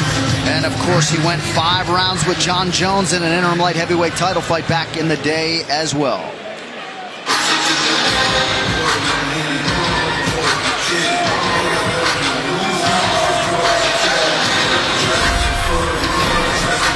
Well, since Ovince St. Preux, Dom, made his UFC debut in 2013, no light heavyweight has won more UFC fights than Vince. 11 UFC wins, and he comes in with a lot of momentum here tonight, trying to make it 5 wins in his last 6. Yeah, he says that he's better at adapting to styles than Dominic Reyes. And he says that this is my 19th fight in the UFC. I started out this thing. I knock people out. I know where I'm at. I know I belong here. Reyes is still trying to figure that out. Says, I believe I have the advantage on the ground. And you know what? We don't know yet. We haven't seen Dominic Reyes even be forced to grapple yet. So can OSP create those type of exchanges? And if he does, how can he do against Dominic Reyes? Because we've seen him submit various people with various different submissions. Well, Dominic has that one victory over Jeremy Kimball in the UFC with a rear naked choke, but you're right. He prefers to strike. And in terms of experience, there's no competition. As you said, John Jones, who went 5 rounds with John Jones, OSP did. He fought Glover Teixeira. I mean, again, fought Shogun Rua. He's fought a lot of really high-level guys.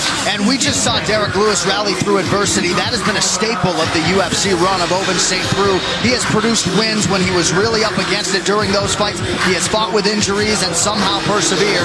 His 9 UFC finishes, tied with Chuck Liddell and one John Jones for tops all time in this 205-pound division. This is a guy who is all across the light heavyweight record books and still believes at 35 years old that his best days could be ahead of him. Tricky got to prepare for the king of the Von Flue choke. This is a fighter that brings a whole lot to the table. Yeah, and as he said, the thing that these two men both have in common is that they were both substantial athletes before they ever got involved in MMA.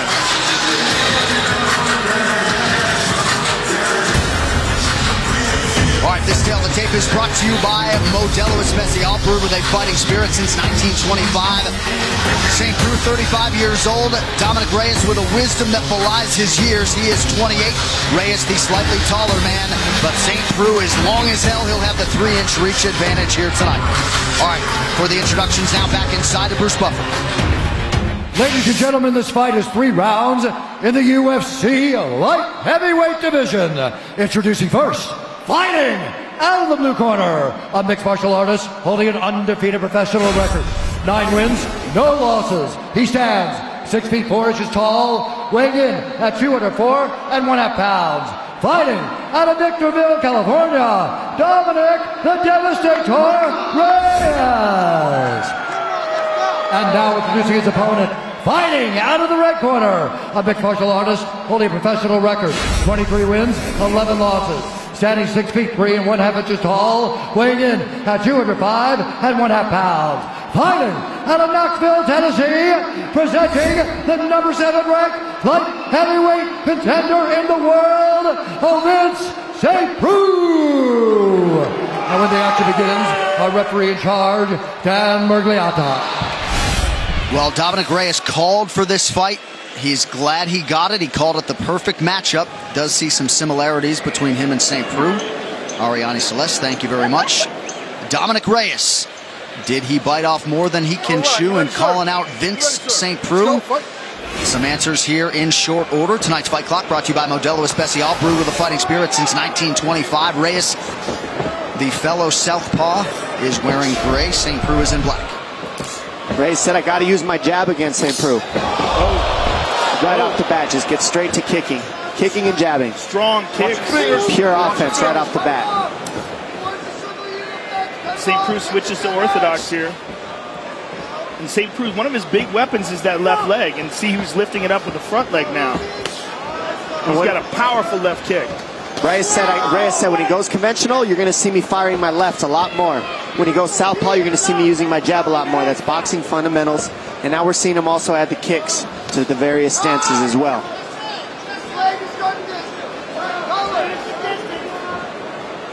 Reyes did take second at the 2015 IBJJF Worlds as a blue belt, but really acknowledged that he doesn't have the combat experience of his light heavyweight contemporaries.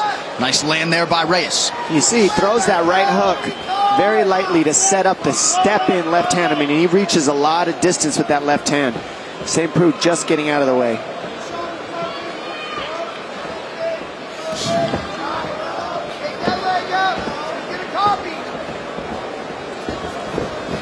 UFC veteran Joe Stevenson, the longtime chief corner of Dominic Reyes.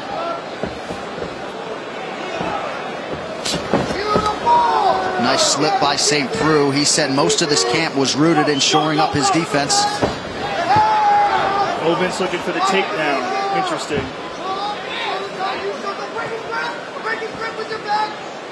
The only guy in the UFC to have 2 Von Flue chokes. Actually has 3. Oh, that's right. He does have 3. Got Okami. Which is crazy. Oh, it's got to be. We got to change the name. He's got 1, yeah. The fact that we're seeing OSP try these shots tells me that he's not very comfortable on his feet right now. And it's interesting because you don't see him just try outright double legs ever. Takedown attempt again. Reyes showing very good takedown defense. But I think he was just shocked by the output, the quick offense of Dominic Reyes. Looks like he's going to get this double leg here, though. Oh, big elbows. Ooh, those are heavy. Ooh, he pulls him up the hip. Those can get ugly sometimes. We've seen people get knocked out pretty bad with those types of elbows. Nice takedown. Beautiful takedown. That was nice. Reyes right back up to his feet. Look at this. The athleticism that he's showing is high level. That's exactly what he's talked about, making these strikes count. And you see how he had that double leg underneath the butt, and you saw Reyes bring his hips in and slide him up to the upper body. I mean, that's so frustrating because you know you have the double, and then you lose it. You're good, right where you are. Very impressed with Reyes' takedown defense, his ability to scramble back up to his feet, and his ability to land hard, damaging strikes in the clinch. Reyes' longest UFC fight coming in, 3 minutes, 39 seconds. Big left hands by Reyes. St. Cruz in trouble, yeah. He's out on his feet. Dominic Reyes is flooding him with offense, reckless abandonment as hard as he can. And right now OSP is square, not knowing what to do with it. And his head straight up in the air. And Reyes not forcing the finish here, exercising some patience. St. Cruz is hurt. He's on wobbly legs still. That was beautiful. I mean, he's being tricky too, Reyes. He knows St. Cruz waiting for something, so he's putting two moves together to offset OSP and Reyes. 1 minute to go here, round one. He is letting him off the hook, though. I think he's being patient because OSP is dangerous. And you got to remember, when guys are up against the fence, that's like putting, locking somebody in a corner. That's when they're the most dangerous. And with the power that OSP has, you got to be cautious. Domination on the feet from Reyes. Right hook over the top. And there OSP fires back. Goodness. He's mixing it up so well. And the power that you're hearing, I mean, when those shots are blocked, they're loud. Beautiful leg kick. Really buckled the leg of OSP there. You're just using so many different strikes and keeping OSP thinking nonstop. St. Cruz put on a poker face, but that low kick did not feel good. That can't feel good either. You see him going low to the leg and then high, and then St. Cruz like, hold on a second. St. Cruz may make it out of the round. Looks very awkward here. He's just trying to figure it out. Reyes coming with non-stop offense. So Reyes will see a second round for the first time in his UFC run.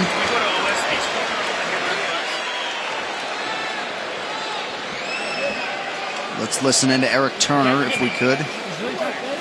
You're doing a good job on your shots. Just pull the trigger, right? Don't stand in front of him ever. Never, ever stand in front of him. Where are we going to do this round? It's good. Yeah, he's fine. We're going to move our feet, aren't we? Right? Move our feet. Either be close or too far.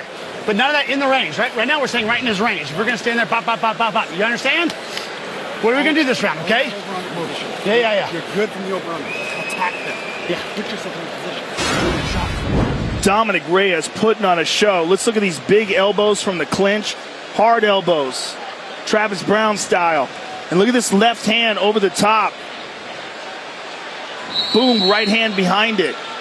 Just pure domination by Dominic Reyes. Caught him with the end of the toes with that. Look at all those shots. And how tough is OSP, though, honestly. Well, that's been a staple of St. Cruz's career, that he's been a hard man to break. This is a guy who's headlined for the UFC 5 times. So durable, so strong, always active. OSP is no joke. And interesting that he goes back to orthodox stance. I wonder why he feels more comfortable there. Well, that's his natural stance, and I think that Dominic Reyes is so efficient that he needs to be comfortable with his defense in that defensive stance. Remember, when you switch stance, you have one stance and you have better defense. I think OSP's defense is better conventional. That's interesting because certainly his most potent weapon standing up is either his left hook or his left kick. And that's offense. Air Asia. Now everyone can fly. Look for Reyes to fire more left hands in this round.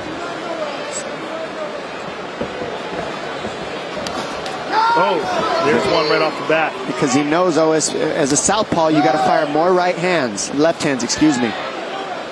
And you take away the... He ate that knee. OSP working real hard for the takedown here. Dominic gets that underhook, turns it around. The balance there showed by Reyes was huge. Good hips, powerful. Nice clean knee up the middle as well. And it was a nice shot by OSP as well. Can't take anything away from it. Good timing, good shot. Reyes, just good reactions. And some valuable experience being accrued here by Dominic Reyes in this his second round in the UFC, but got a lot of layers to his game at 28 years old.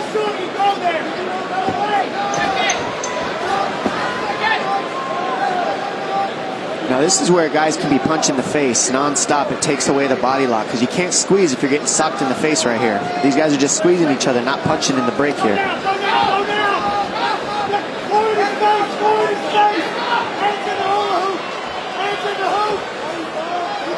Reyes 9-0 coming in, only one career win by decision, so perhaps the gas tank bears watching. Beautiful body kick there.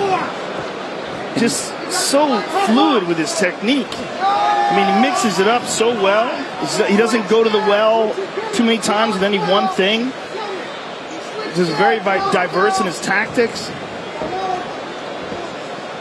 Well, and I think those that were surprised to see Reyes entrenched as a near 3-1 favorite haven't necessarily been following his career trajectory. Oh! And there you see how dangerous OSP is, too. Yeah, from that southpaw stance, there's that powerful left kick. Don't forget, he's just as strong as Reyes, hits just as hard. Just right now, Reyes is putting together the trickery with the offense a little bit better than OSP so far. Yeah, he just has a more efficient and fluid offense, but OSP has dynamic power. And explosiveness. I mean, Reyes is more of a fluidity to his style. He throws 2 punches, ending with a kick. OSP explodes with power and precision from the outside, and he's also tricky too, but right now Reyes is putting combinations together to offset OSP. Significant strikes landed, 74 for Reyes, 12 for St. Preux. And we see Reyes slow down a lot, though, in the second round, and that's going to be a read as the fights move on for him. That's a very good point, because he opened up like a house on fire. Close your fingers. Well, that's the adjustments with new guys in these divisions. You got to see round by round versus each style what happens to their cardio, what happens to their movements, what happens to their defense and their offense. And right now, both these gentlemen are showing up for us. Also, he's a big 205.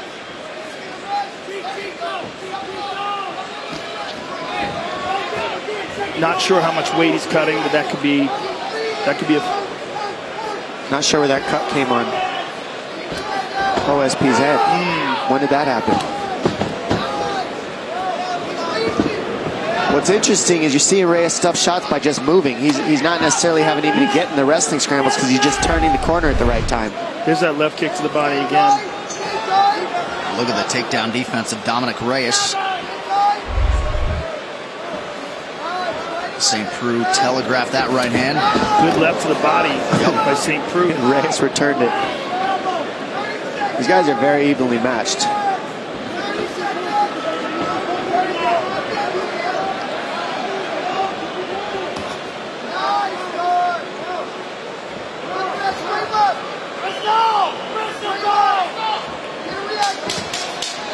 Looks like that cut might have came from a takedown attempt earlier by OSP.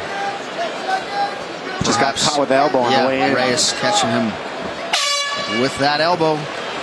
10 minutes down. This corner cam brought to you by Harley-Davidson. When you fire up an HD motorcycle, adrenaline kicks in and refuses to tap out. Check it out at h-d.com/explode. Look at me. You need more offense. You got 5 minutes. You're definitely down 2 rounds. What are you waiting on? You beat this guy every time you go first. Do you hear me? Every time you go first, you win. If you're going to stand up, I don't want to be yelling combos that you're not listening to. You understand? I need you him on the deck. You have to finish him this round. If you want to set that bristle, you got to snap. Stay tight. Hey, when he switches, fucking chop that front leg out. That shit's hurting. Right? So just, stay calm, stay tight. Don't fucking rush anything, okay? But know your shots. He's going to come out try and shoot again. That's the only thing he got. You're doing a great job. Round 3 is brought to you by P3, the official protein snack of UFC. Now, that was Eric Turner, Knoxville Martial Arts Academy there, Dom, in the corner of Oven St. Preux.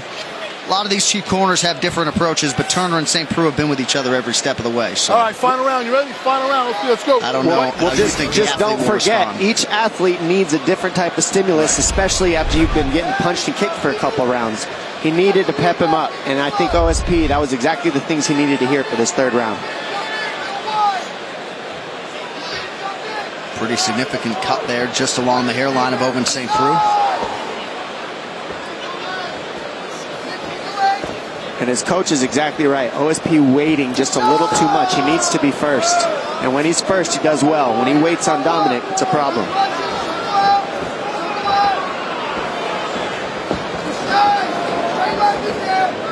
St. Preux continuing to advance. And we see Reyes listening to his corner well. Right when he switched stance, he starts beating up the lead leg. Smart. Good reads. Oh, went right over the top of that left high kick. Almost clipped him. And it was pretty. That was a very nice kick.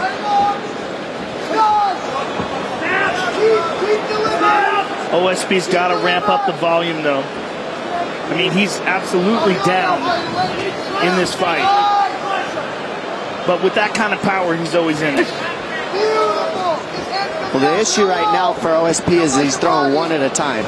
And the difference is Reyes has the numbers because he's throwing combinations. Now, as the fights moved on, we've seen Reyes go more and more to one shot. But that first round got him so far ahead that right now OSP needs to pick up the pace and go first. All right, let's bring in Joe Stevenson in the corner of Dom Reyes. Nice! Way to step out with your left. Nice. Keep your hands up. Keep all your hands up. There we go. Keep circling. Lead your kick to the knee. Hands up. Circle out. Look for your legs. Come over his jab. Come over his jab when he reaches. Oh, his hands are coming low. No! That hurt him. That hurt. He's trying to rush. Look ahead. Look ahead. Yep.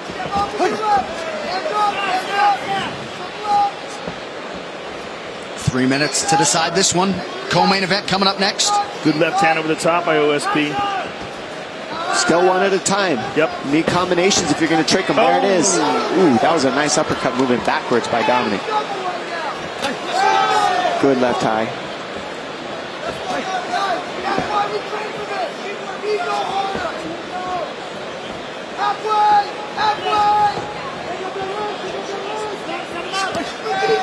And once again, Reyes strikes first.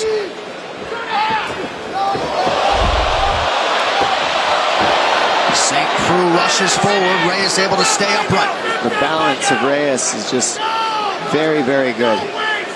Should have been taken down there. Really should have. One thing that you really nailed, though, Dom, is that his volume decreases significantly after the first round. Now, whether that's he comes out too fast in the first round, he needs to pace himself more, or whether it's an endurance issue. I'm pretty sure it's being undefeated, relatively green, and that was a first round adrenaline dump looking round to me. But he still looked very good.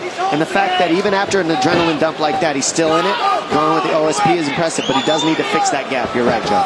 Understands that this is the biggest fight of his career. Yep. It's a big, and he came out feeling good, looking great, well prepared, but he's absolutely slowing down a bit. But what makes it impressive is he's still listening to his corners. Look, every time OSP switches, he kicks. He's listening. He's very intelligent, very smart, but he is tired.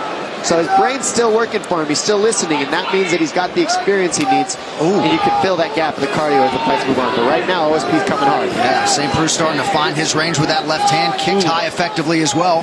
Man, Reyes with that beautiful left leg. Beautiful elbow. And those leg kicks are eating up OSP. Look, he went back to conventional again because he's limping a little on that right leg. And that elbow, I think, opened up another significant cut.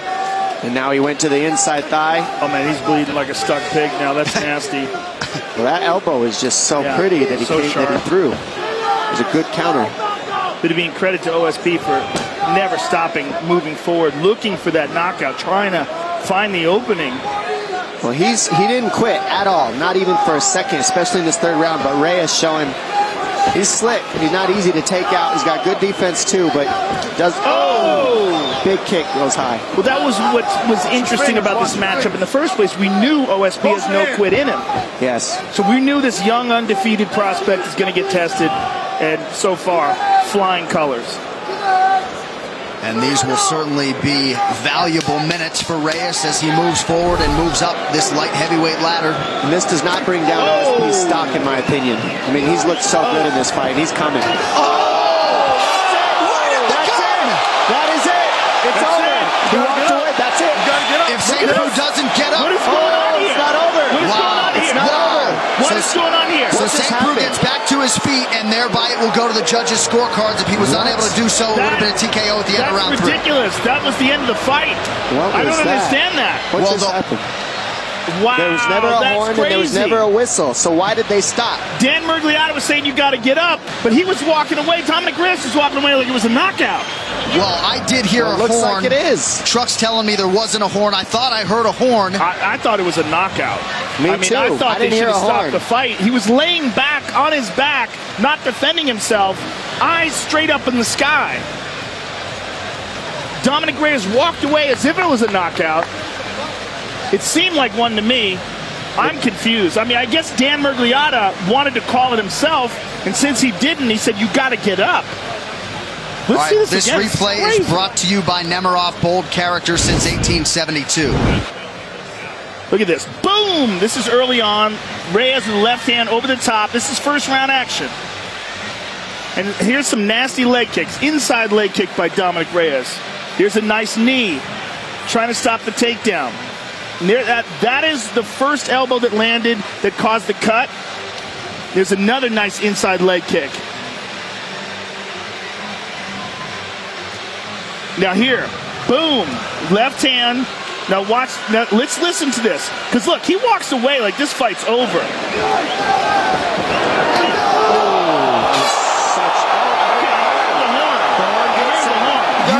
You can't be saved by the horn, right? But it seemed like Dan Miragliotta came in and saved St. Preux. Either way, Dominic Reyes, the likely winner tonight. The official decision brought to you by Metro PCS. Now Metro by T-Mobile. Discover the smarter way to get unlimited and see what's new on October 8th. All right, Bruce Buffer now with that decision. Ladies and gentlemen, after 3 rounds, we go to the judges' scorecards for decision. All 3 judges scored this contest 30-27 for the winner by unanimous decision, Dominic the Devastator Reyes.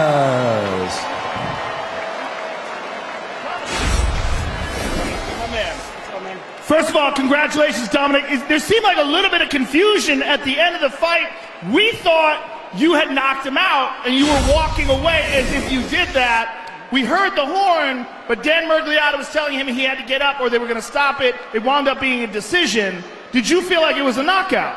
That's a knockout. I mean, what do you guys think? I absolutely think it was a knockout.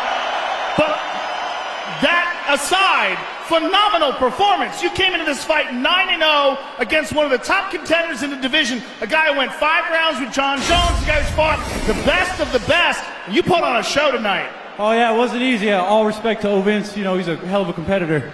But, you know, I prepared hard, worked my ass off. I know where I sit, and I knew I was going to get this win tonight. Well, Dominic Reyes, you came into this fight tonight a prospect. You leave a top contender. That was an absolutely impressive performance, and I think most people think it was a knockout. I hope it goes into the books as a knockout. Either way, amazing, amazing performance. Thank you very much. Thank you, sir. Yeah, get me in the game, man. Come on, let's go. Get him in the game, people. Dominic Reyes, ladies and gentlemen. Well, if you don't know, now you know. Dominic Reyes maximizing the pay-per-view showcase here tonight, and I think we'll find a way to get him in EA Sports UFC 3. I think that's the least of his worries after that. This stat brought to you by San Manuel Casino with the most slots on the West Coast. Visit sanmanuel.com for all thrill details. So with that win, Dom Reyes ties Jan Blachowicz for the longest live active win streak in this UFC light heavyweight division. Well, the A-listers are out here tonight. One of Boston's finest, Matt Damon, is in the building for UFC 229, as is Aaron Paul, he of Breaking Bad fan. Taking this fight does show my championship mentality. I call it mental toughness. Midwest tough, West Coast savvy. Got the best of both worlds. A big win tonight is huge for my career. It's going to put me right back in line for a title shot. Now I got to go out there and not only beat this guy, I got to make it impressive. Anthony Pettis versus Tony Ferguson is a very intriguing fight. Both men are at the top of the heap in the lightweight division. Anthony Pettis has a unique combination of traditional martial arts skills along with lightning-fast submissions, particularly off of his back. Guillotine, both legs in, And he's back against one of the most creative and dangerous guys in the division, in Tony Ferguson. Tony Ferguson is one of the most unique fighters and most difficult fighters to prepare for. He has fantastic striking. He has very unorthodox submissions. His movement is very creative inside the octagon. He mixes things up, and he's able to do whatever he wants whenever he wants to do it. Tony Ferguson, winner by submission. He's a very creative fighter, and it's one of the things that makes him so difficult to prepare for. Anthony Pettis never fought a dude like me. And Anthony Pettis is no different than any opponent I've ever seen. You got your hands full, kid. I think the biggest hole in Tony's game is that no one's ever tested him in the chaos. Everybody tries to shy away from the chaos. I'm going to welcome it, I'm going to accept it, and I'm going to shine. Too powerful for Pettis. He knows this. Once I get a hold of you, you're not leaving. And I want you to beg somebody to take you out of that octagon. It's going to be a big mistake if he tries to strike with me. I send him back to the hospital to get that knee fixed again. Tony Ferguson is just another guy in my way for my title shot.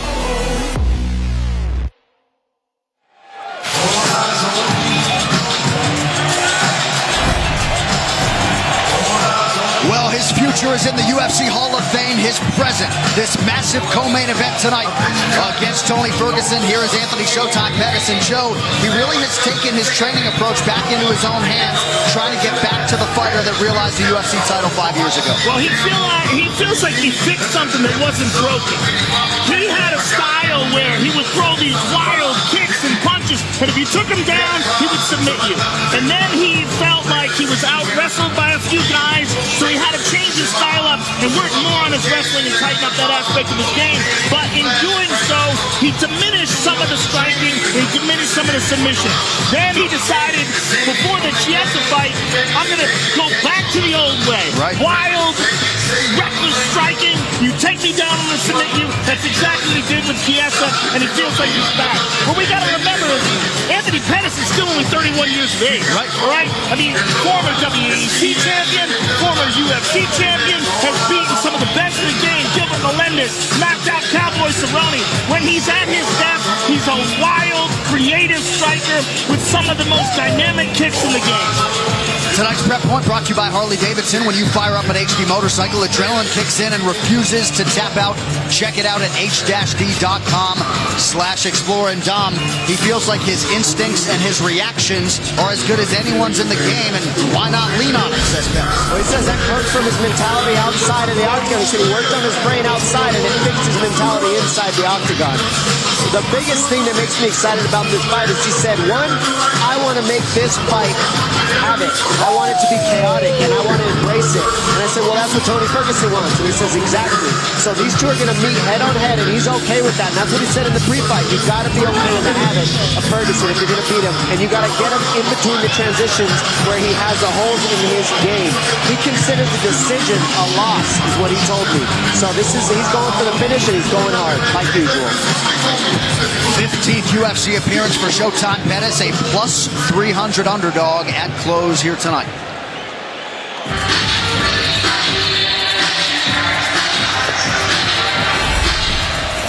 And time now to welcome back a man with one of the best lightweight resumes in UFC history, the first and as yet only man to put together a 10-fight winning streak at 155 pounds. Khabib has won 10 in a row. A couple of those were catchweight fights. His training is legendary. Tony Ferguson, 6 months after a major knee surgery, back to the octagon. He's a brilliant weirdo. That's what I would say about Tony Ferguson. He's brilliant. The guy shows up to the weigh-ins with ankle weights on.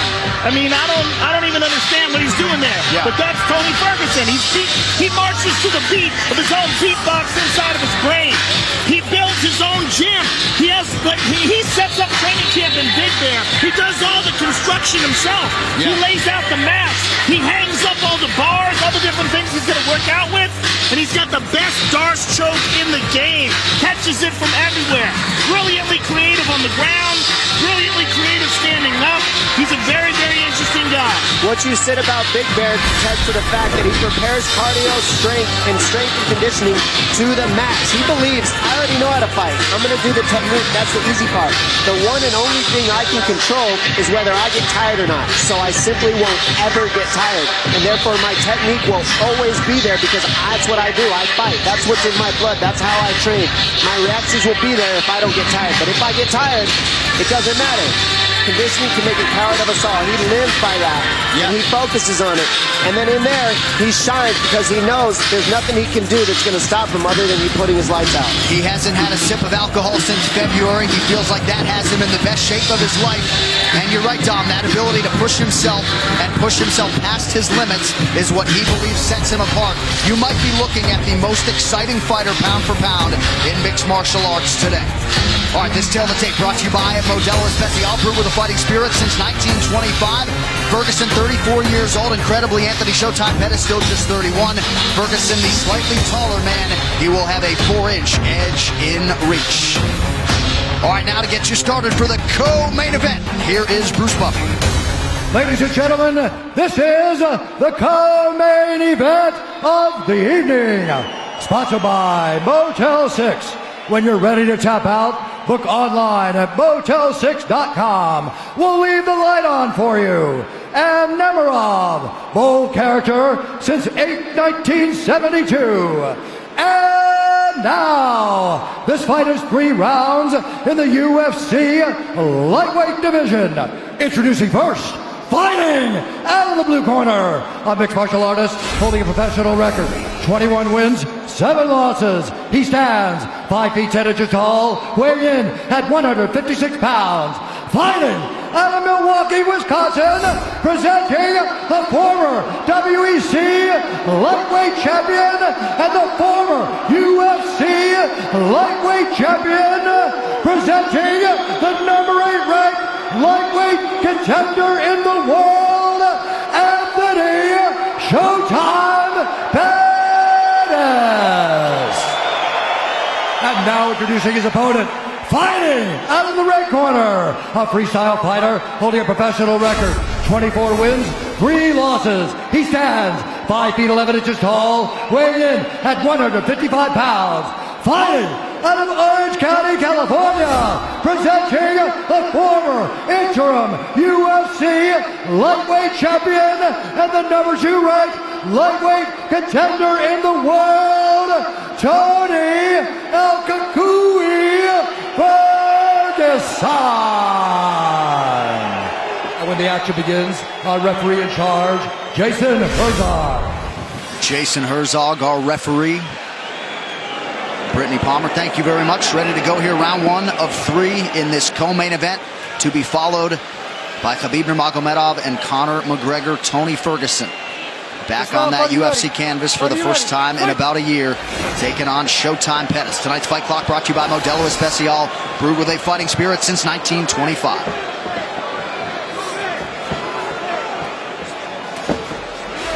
Ferguson came home from the hospital after surgery in April, immediately started doing 20-pound curls until he couldn't work out anymore. He is a freak. See Pettis going right after the knees right away at Ferguson. Right away. Right after the leg.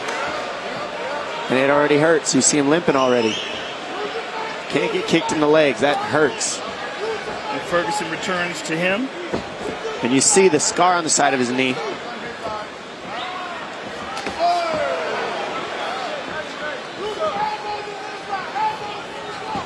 Pettis going right after that mid leg. It seems like Ferguson's limping a little bit on that leg. It looks like it hurts. He just got kicked in it very hard. Well, you got to realize when you're talking about 6 months from a catastrophic knee surgery like that, I mean, completely detached from the bone, massive scar, you got to wonder if it's 100%. It's only been 6 months? Yeah, April. Injury was April 1st. Well, Dom, you're a guy who's come back from multiple surgeries. You know how long it takes. It's very rare that someone can come back from a gigantic knee surgery and be 100% after 6 months. Well, 6 months is a ridiculous time frame, I'll be honest. It takes at least 9 to get as strong as you need it. So the fact that he's pushing the pace like that is pretty crazy. Nice stick. And I don't like the way he's moving. It looks like it's hurt. He might have rushed it, but we don't know. We don't know that with Ferguson. Right, it could have been the kicks that Pettis landed. Because he looks good now. Or it could be that it's hurt. The biggest thing Ferguson said he wanted to do was utilize his jab in this fight. That was going to be the biggest problem for Pettis. And what's cool about it is he switches and he's got a really good southpaw jab and a really good conventional jab. Oh, yeah, he can absolutely fight from anywhere. The question is, did he give himself enough time to recover from the surgery? And he did no physical therapy. He took his recovery into his own hands. None. I don't know what to say about any of that. I honestly have no words for that. Don't shoot the messenger. He's crazy. I'm not shocked. Yeah. But, I mean, he's brilliant in that regard. Correct. That's his own way.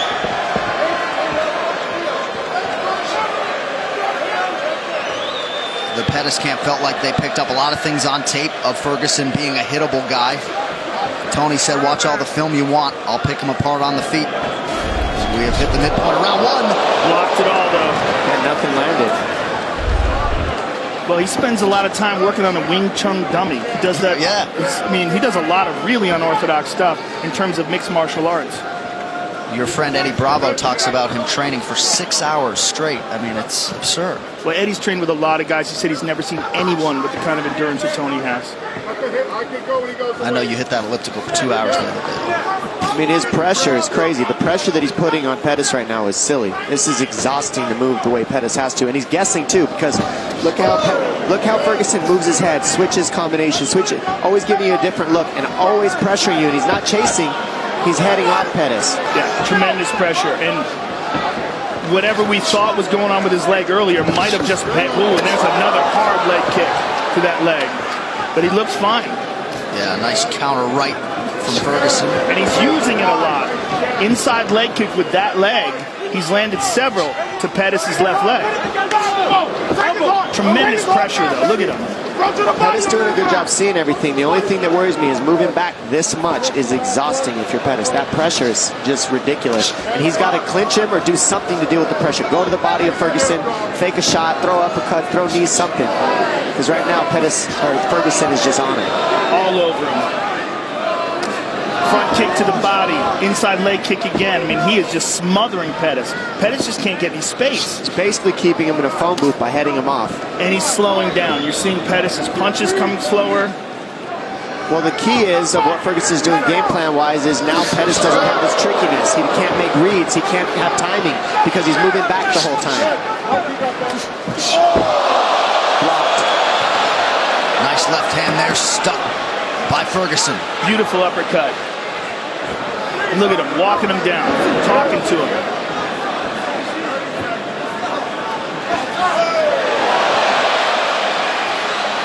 Beautiful jab there by Ferguson, former two-time All-American wrestler at Grand Valley State University as a wrestler. Again, inside leg kick twice. And just does not get tired. It's one of the craziest things about this guy. Sorry, Joe, go ahead. Just as mentally tough as it comes, and he draws such strength from that. Couple big right hands from Ferguson. Pettis shakes him off, but a strong close to round 1 for El Cucuy. What a round. Good, breathe. Okay. Good round. Here's what I need you to do, though, okay? Breathe. Get some water in you, okay? Drink. There you go. Big mouth. All right. So, listen to me. Keep hitting over his kicks, okay? Every time he kicks, he's wide open. Quick punch combo, kick at the end of it. You're doing great. Keep your hands high, though. Parry. I like your swagger. I like the mentality. Don't aim so That's it right there. That's my. There you go. Don't aim so high every time, you hear me? Don't aim so high every time. Don't aim so high. Composure. Give me a smile. Give me a smile. There you go. Survival mode already. You took his heart. Put the press on it. Head movement. Follow through. Head movement, the final thing in terms of the messaging from the Ferguson corner. Round 2 here. Second round, fighter, you ready? Fighter, you ready? Fight! Well, the pressure's already exhausting, but then you add the fact that he's pressuring by switching stance, so that takes away your counter reads too. And then he's kicking your legs when he switches stance. Yeah, he's chewing. Oh! He's hurt, and that's one thing about Pettis. He can finish anything. He's on him. He's on him. He's attacking the leg. Oh, Ferguson bleeding bad here, busted open. Beautiful by Pettis. And that's the thing, Pettis wanted a war. He wanted to feel this pain, and so he's in it. And now he got what he wanted. He hurt Ferguson, and now he has Ferguson's respect. There's a lot of blood coming from somewhere. Might be his jaw. Yeah, it looks like the mouth of Tony Ferguson. So some definite adversity here for Ferguson. Pettis has got to be very careful of Tony's guard, though. I would like to see him try to just stand up. I'm just glad this is on the ground because I want to see these two gentlemen grapple. Ferguson right after it, immediately staying offensive. Well, there's a tremendous amount of blood coming out of Tony Ferguson's mouth. And you got to wonder what is going on. I think it's from his head. A lot of it coming from Pettis, too. Head? It's got to be the top of his head. Or I don't know. I can't It tell. might be from both gentlemen. Yeah, they're both cut to Pettis pieces. Pettis is Pettis is cut from an elbow from Ferguson. This fight as advertised so far. This is what they wanted, and this is what we get. Jason Herzog's going to check that cut of Anthony Pettis. I think it was on the ground that he landed that. I think he threw it in the guard and landed it on Anthony in the guard. This can't be that bad that they have to stop this. No, well, right. It's not above the eye, so they won't stop it because it's not above the eye. Oh, it's in the hairline. It's a giant cut on the right side of his head. I need another rag for his eyes. Please, a rag. How are we doing? He's good. He's fine. Okay, 1 moment. I need a rag. Let's get over. Herzog now calling for a rag to clear Tony's eyes. Good reffing by Jason Herzog. Jason Herzog, one of the best in the business. This is a fight. We are the only 3 gentlemen sitting in the T-Mobile Arena right now. Oh my goodness, it's getting wild. I'm just thankful for this fight right here, right now. I mean, how's this as an appetizer for Khabib and Conor? 3 minutes to go in this second of a possible 3 rounds.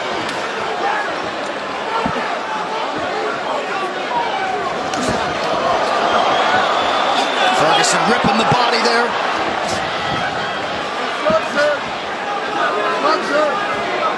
Ferguson seems to have fully recovered. And he's never even looked tired for a second. Just his head got jogged a little.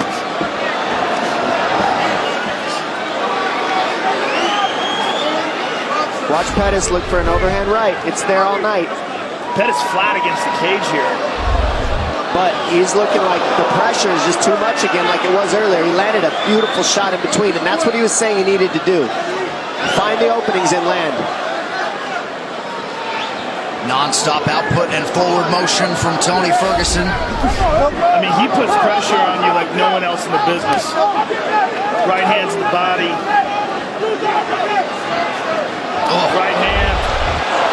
Pettis forced to retreat here. Under 2 minutes to go in the round. Oh, left hook. Pettis has taken a lot of big shots here, Joe. Big elbow. I mean, Ferguson is just non-stop. He's sliced up the left side of him as well now. See, the thing about Ferguson is he loves the pain. He does. Pettis, I think, cut from that cloth as well. He is masked in blood here. Pettis showing his toughness right now. He's not out of this. He's still throwing heat, and he can still drop Ferguson at any point. We've seen it.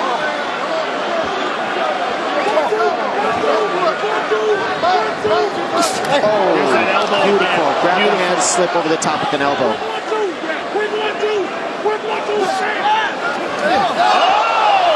There's the right hand. That's there all night for him if he can fire it at the right time. Oh, left hand lands flush for Pettis. Oh my goodness. I can't take this after the Derek Lewis fight. They're literally fighting in a phone booth right now. This is amazing. Thank you, guys. Oh my goodness. Another elbow from Tony Ferguson. Under a minute to go in the round.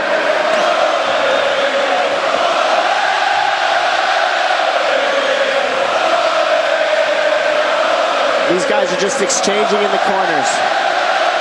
Oh, that cut on Anthony Pettis is something else. Nice elbows by Ferguson. He mixes it up so well, and he doesn't stop being offensive. No such thing as breathing room when you're fighting Tony Ferguson. Those are landing very heavy. Ferguson's hitting him very hard. Pettis needs to get on his bike and start moving. He can't sit here like this. And we just got showered with blood here in the booth. Final seconds of the round. Pettis covers it. Mixed martial Goodness gracious. Unbelievable pressure. Unreal fight so far. UFC at 229, Khabib versus McGregor is presented by Harley-Davidson. When you fire up an HD motorcycle, adrenaline kicks in and refuses to tap out. Check it out at h-d.com/explore. Breathe, Anthony. Big breath. Yeah, we're covered with blood. You're good. You're good. Look up. Okay. What do you want to do? If you can't go, we got to stop it. What do you want to do? You tell me. That hand's broken? Yeah. What do you want to do? I don't want you going out there if you can't fight the way you need to fight, all right? I can't have you fighting him if you didn't got that hand, all right? Hand's broken. Yeah, That's he it. broke his hand. So that's the fight. Anthony Pettis breaks his right hand. Duke Roufus not going to send his longtime pupil out there. Somewhat anticlimactic, but El Cucuy is back in a big way tonight. Can't continue. Wow, that's surprising. Broke his hand, can't continue. You know, we sometimes sit here and bemoan the fact that corners don't save their fighters often enough. I know people are going to take issue with this. Any thoughts, Joe, in the immediate aftermath of that decision? No one knows Anthony Pettis better than Duke Roufus. If Duke Roufus thinks it's a good idea to stop the fight, there's no way anyone should disagree with that. He knows what should be done, what shouldn't be done. It's one of his biggest weapons. If he broke his hand, and it seemed like he didn't want to continue either. Yeah. He didn't want to fight this monster with one hand. Right. You know, it's a good move because Tony Ferguson probably would have just beat the snot out of him. And how about the outpouring of emotion from Tony Ferguson?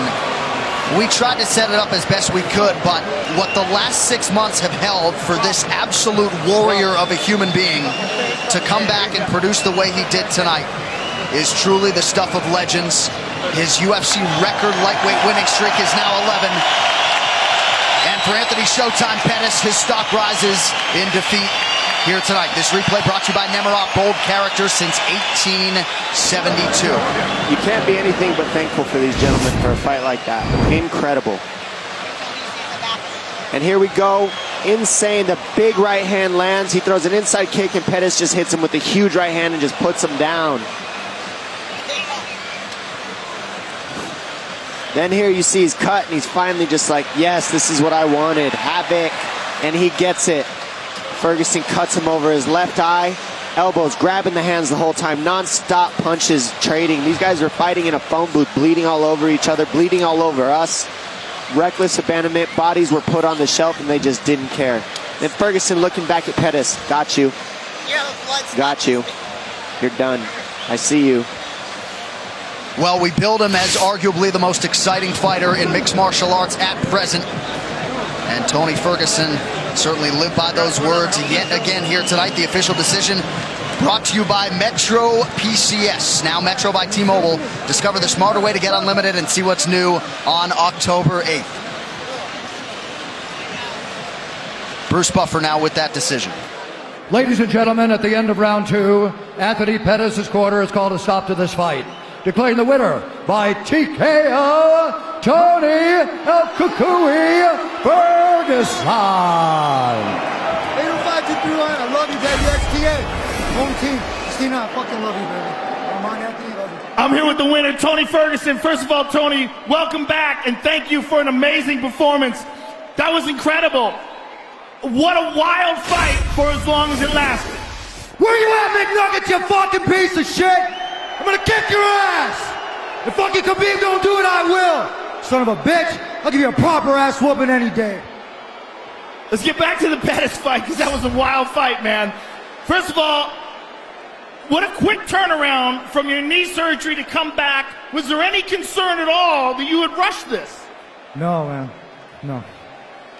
Now, you fought one of the best strikers in the division, walked him down, but you did get clipped at one point in the fight. How bad were you hurt? I had fucking fun in there. There wasn't nobody who was gonna take this fucking time from me. I went in there and act like it was sparring. I missed this shit for 1 year. You fucking fans are fucking amazing. I love you. I'm not gonna talk no more. I'm done. Thank you, Joe. Thank you, UFC. I'm fucking back. Thank you, Tony. Tony Ferguson, ladies and gentlemen.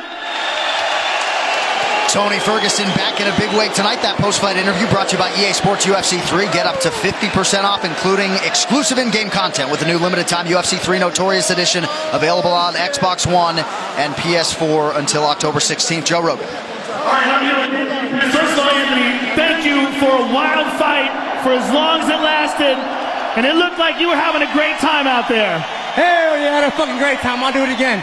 I broke my fucking hand. The one I hit him with, broke my fucking hand, man. So I tried to put him away. It started hurting when I was throwing it, so I lost a big weapon in there. But no, ain't no fucking excuses. Tony's a fucking tough Mexican, bro. Thanks for the fight.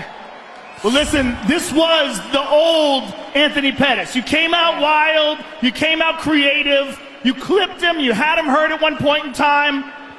That's a tough guy, bro. I hit him with the right hand. I felt my hand shatter. I'm like, shit, you know, I should have choked him out, but he's a soldier, bro. I tested that leg, his leg, he withstood it, but I just tried to put on the show for all the fans and have a good time doing it, man. So thank y'all for coming here, bro. Had a great fucking time. Can't wait to do it again. Thank you, Anthony. Thank you for an amazing fight. Anthony Pettis, ladies and gentlemen. Gotta think some bonus money will be coming the way of Anthony Showtime Pettis and Tony Ferguson after what they produced here tonight for mixed martial arts fans around the world. Well, there he is. Let's go, the two-division champion, UFC light heavyweight and heavyweight king at present, our broadcast partner Daniel Cormier. And how about the four-time major winner, Rory McIlroy, out to support Conor McGregor here tonight.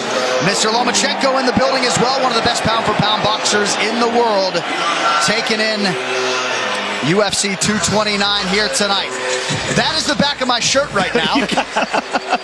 So we are covered in blood, lathered in blood, and I don't mind it. I don't mind it. I don't know. For UFC 229, Khabib versus McGregor, brought to you by Harley-Davidson. When you fire up an HD motorcycle, adrenaline kicks in and refuses to tap out. Check that out at h-d.com/explore. All right, now let's pull up the lightweight fighter rankings brought to you by EA Sports UFC 3. Get up to 50% off, including exclusive in-game content with the new limited time UFC 3 Notorious Edition, available on Xbox One and PS4 until October 16th. And this is what makes mixed martial arts great. You have the best fighting the best. The #1 ranked contender, Conor McGregor, who left to go pursue boxing as the lightweight champion, relinquished the title.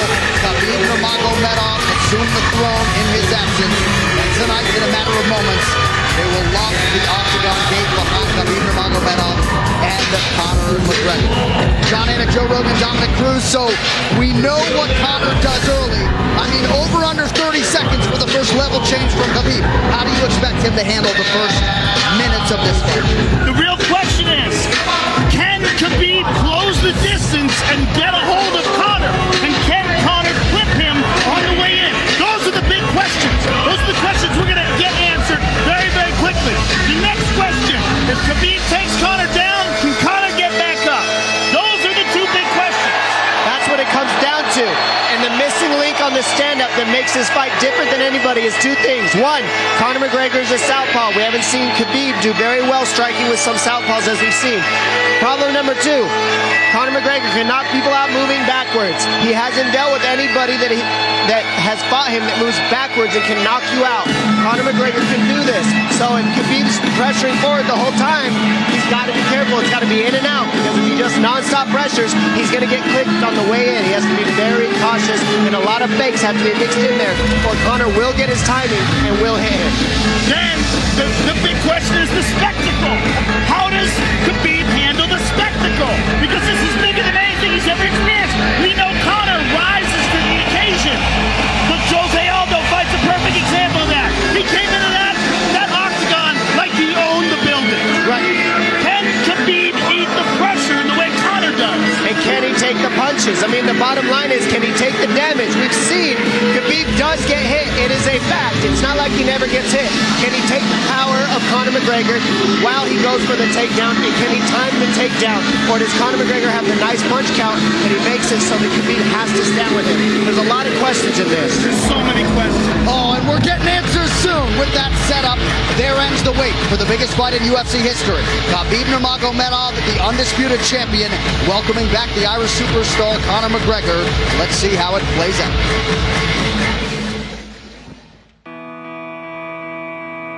Khabib Nurmagomedov versus Conor McGregor is one of those fights where the moment it gets announced, you get goosebumps and you go, whoa, here we go. The reason that this fight is so big and the reason that people are so fired up about this fight, it's two of the best in the world in their prime, fighting when they should be fighting. This fight shows you the type of man that Conor McGregor is. He said, I want the toughest challenge available. I want the one that everybody says I can't win. In Khabib, you have a guy that is 26-0, undefeated. That's unreal. At 26 wins, guys tend to make mistakes. Khabib has never done that. This is the most intriguing stylistic matchups, and without a doubt, the biggest fight in the history of the lightweight division, and in my opinion, the biggest fight in the history of the UFC.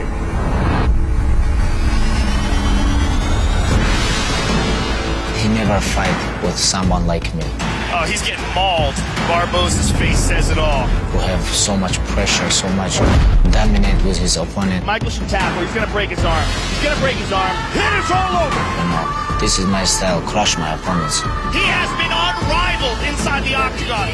I mean, he's just an unprecedented phenom of a talent. We're talking maulings and massacres. Where's Conor? I wanna fight for your chicken because this is #1 easy fight in lightweight division. We are ready here. We are ready for war. We are ready for all outcomes, all situations, all scenarios. I am in a war state of mind. You're looking at a fighting veteran. I've been through it all. I've been on the boxing side and I've been on this side. I came back for the love of fighting and the love of war, and this I am going to truly, truly love, putting a bad beating on this little glass jaw rat.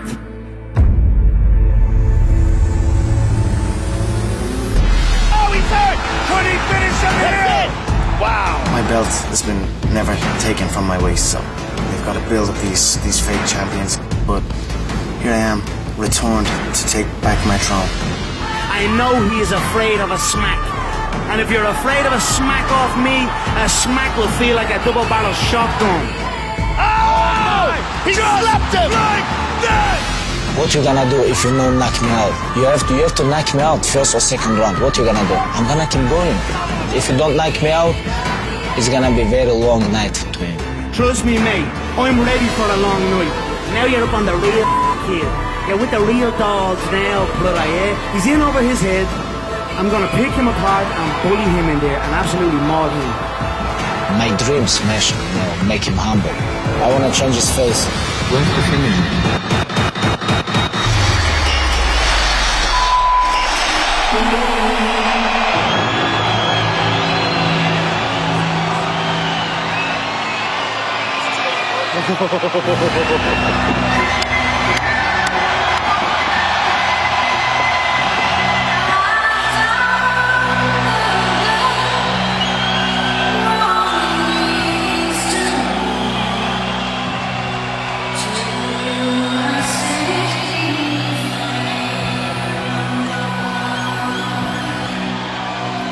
Yes, yes, yes.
When he left the game in 2016 and realized a $100 million payday in a boxing match with Floyd Mayweather, some suggested he would never return. But Joe, if you know the man, you know he cares deeply about mixed martial arts and his MMA legacy. And now the first UFC fighter to simultaneously hold 2 UFC titles is back to pick up where he left off. He loves this. When you have $100 million in the bank, you do this because you love this. He loves this. He loves being the champion, and he truly believes that he has the style to reclaim his throne. Tonight's best happen when you fire up an HD motorcycle, adrenaline kicks in and refuses to tap out. Check it out at h-d.com/explode. Because of his personality, because of his skill set, because of his spectacular success inside the octagon, it makes this so interesting. I mean, this is such a heated moment of anticipation. I can't wait, Dominic Cruz. I can't wait. And it's so exciting to be here and to get to call this fight because every single ounce of this is going to be technique at the highest level. When they're grappling, it's going to be technique at the highest level. When they're striking, it's going to be test match. It's going to be non-stop reads. And Conor McGregor is one of the best in the world at finding that pinpoint timing and making it count to put on the show for the world. It is going to be epic. And here comes the strut.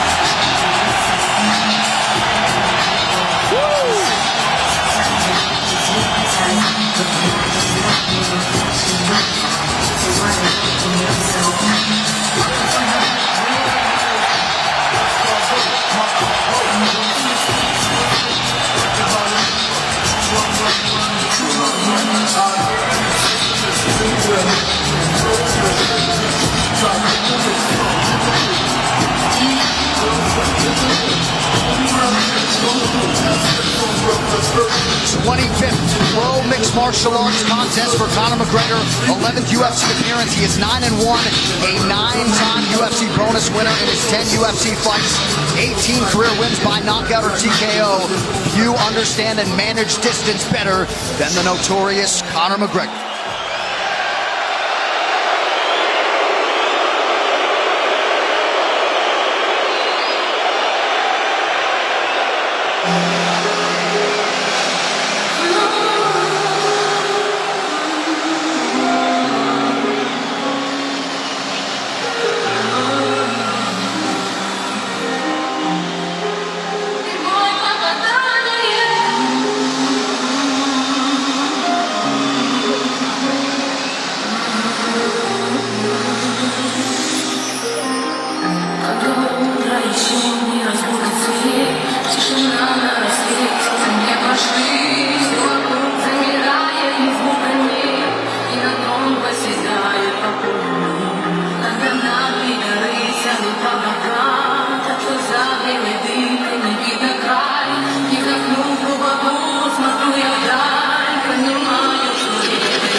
Have failed to solve Khabib Nurmagomedov in a mixed martial arts setting. In modern day MMA, it's an absolutely incredible accomplishment. And tonight, with status as the most dominant force in the game, Khabib Nurmagomedov is chasing the biggest win of his career. He is an unparalleled grappler. There's literally been no one like him in this division. Mauls world-class fighters. And if you talk to people like Daniel Cormier, who shared the gym with him, he mauls world-class wrestlers on a regular basis. He's the best grappler we have ever seen in the lightweight division. The question is, can he get a hold of Conor? And if he can get a hold of Conor, can Conor survive what 26 others have not been able to? And the big question for me is, how does he deal with pressure at this magnitude? This is what we haven't seen. He's faced some studs, but this is another level of pressure, another level without his father in his corner, another level without some of the people he's used to having with him, not here. And on top of that, this is for contendership of the world. Literally, when you're fighting Conor McGregor, you're not fighting for your division, you're not fighting for something little. This is for the world. This is for the #1 pound-for-pound spot. It is huge. And is Khabib Nurmagomedov good enough at grappling to get what he needs to as a one-dimensional fighter. That's what he showed up as. Nobody's ever tested him besides one dimension. Is he good enough to do that? Is he good enough to get down to Conor McGregor? We're about to find out very soon. His record, 21 takedowns landed in a 15-minute fight, will likely stand the test of time. Last appearance, he became the undisputed champion by beating Al Iaquinta back in April. Only landed 6 of his 15 takedown attempts that night. But Joe, it's what he does with those takedowns. The wrist control, the leg control on the ground just usually makes for a suffocating night at the office for his opponent.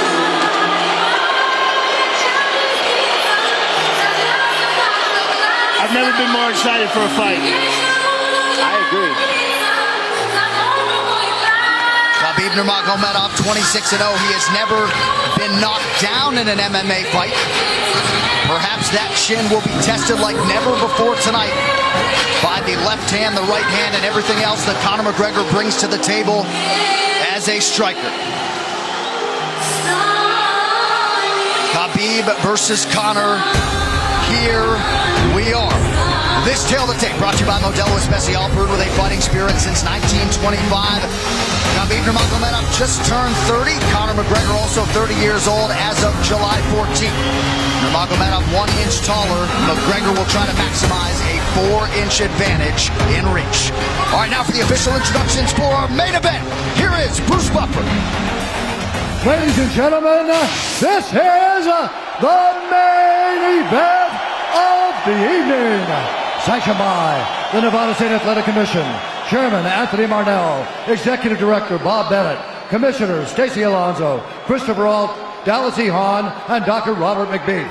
Our 3 judges scoring this contest at Octagon side are Derek Cleary, Sal Diamato, and Junichiro Kamijo. And when the action begins, our referee in charge of the Octagon, Herb Dean. This bout is sponsored by Harley Davidson. Get your first taste of Harley Davidson adrenaline at h-d.com. And P3, the official protein snack of the UFC. Metro PCS is now Metro by T-Mobile. Discover the smarter way to get unlimited and see what's new on October 8th. And now, for those in attendance and UFC fans watching around the world, this is the moment you've truly all been waiting for. Live from the sold-out T-Mobile Arena in Las Vegas, it's time! 5 rounds for the undisputed UFC Lightweight Championship of the World. Introducing first, fighting out of the blue corner, a mixed martial artist holding a professional record, 21 wins, 3 losses. He stands 5 feet 9 inches tall, weighing in at 154.5 pounds.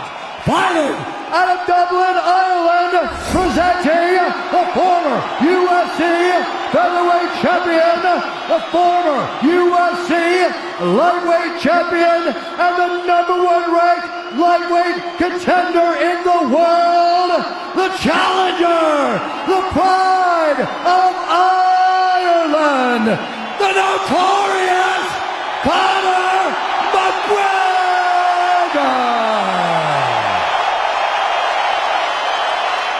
And now introducing the champion, fighting out of the red corner, a mixed martial artist holding an undefeated professional record, 26 wins, no losses. He stands 5 feet 10 inches tall, weighing in at 155 pounds.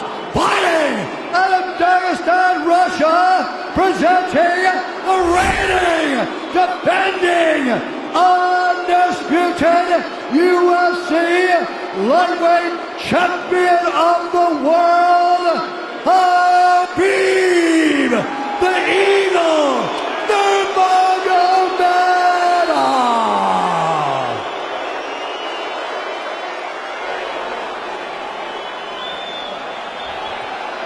All right, gentlemen, we've been over the rules. Protect yourself at all times. Follow my instructions. We're going to keep this clean. Touch gloves now if you wish to. All right, let's do this.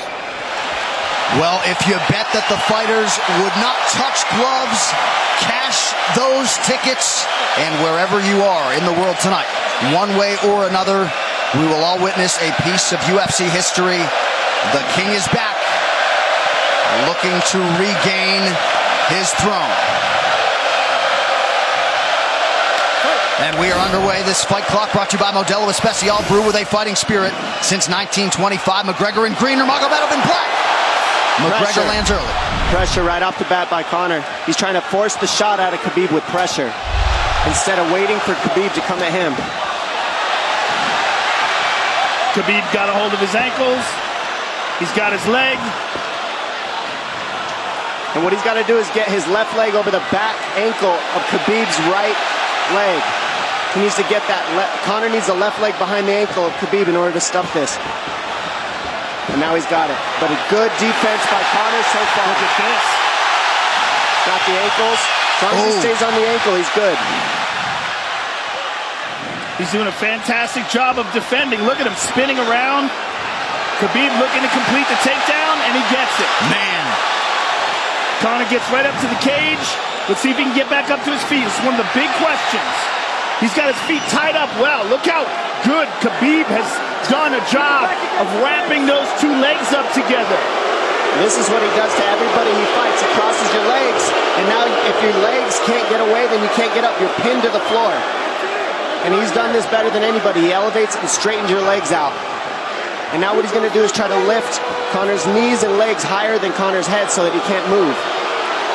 Conor's just got to stay calm and not use his energy because he's not taking damage here. It feels like he's far better equipped to handle 5 rounds than he was when he left in 2016.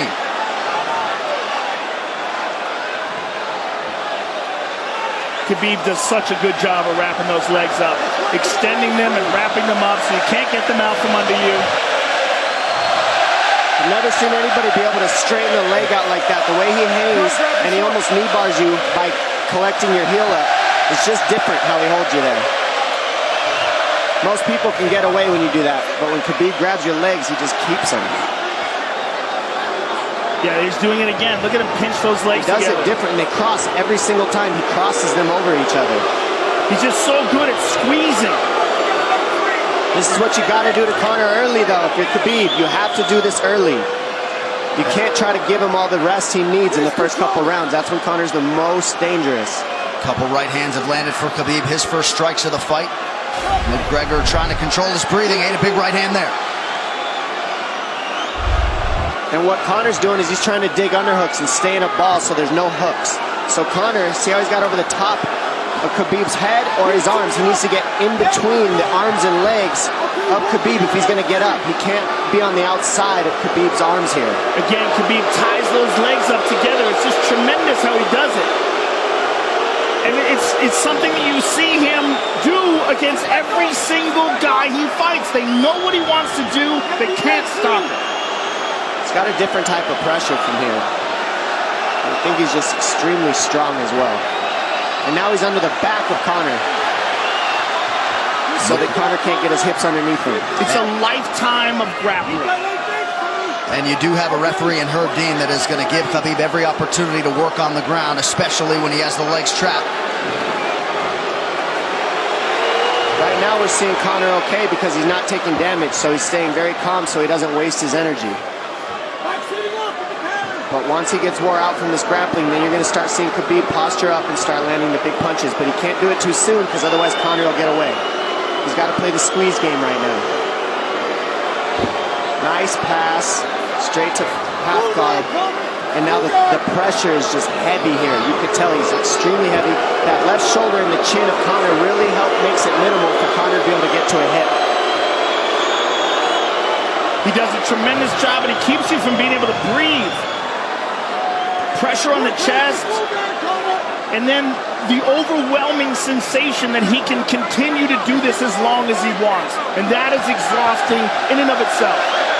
I love that he's just being patient, though. This is what you've got to do to Conor early. You can't be silly and try to pretend that you're going to give him space to stand up. You've got to smother him and try to take some of the wind out of his sails early so he's not so powerful. Take some of that pop away and then take some chances after that if you're Khabib. And Conor can't use too much explosive energy to try to get up without technique. If he does that, he knows he's going to burn himself out, and he knows if he can't stop Khabib, Khabib's going to be able to do this in the second, the third, the fourth, and then how long can he keep him away from him? Well, don't forget, Conor used literally no energy right now because he took no damage. He did get stuck on the floor, but he has no, so this second round he'll be fresh. Let's see what he does with it. Exactly the start that Khabib Nurmagomedov was looking for in round one.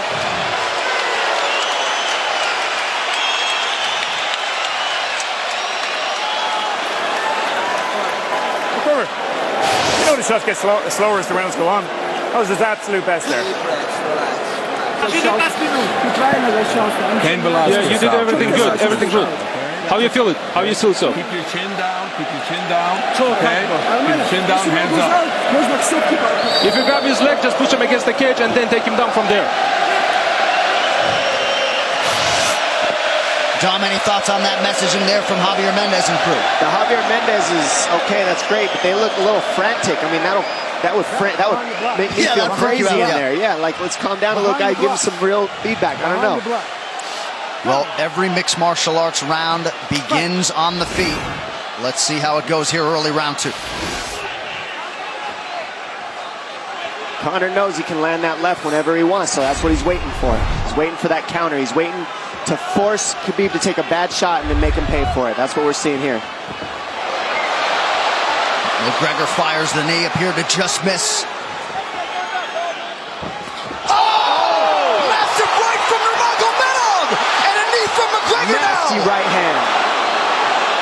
Wow! And that's the problem with takedowns is they gain the respect for the striking. Your striking gets better if you force takedowns because you're thinking about the shot. And now the shot's set up from the overhand. He goes back and forth, and that's what's made Nurmagomedov the best. That right there. Wow. What an entry by Nurmagomedov, and now he has McGregor up against the fence, 4+ minutes with which to work. And this is what Khabib has done to everybody.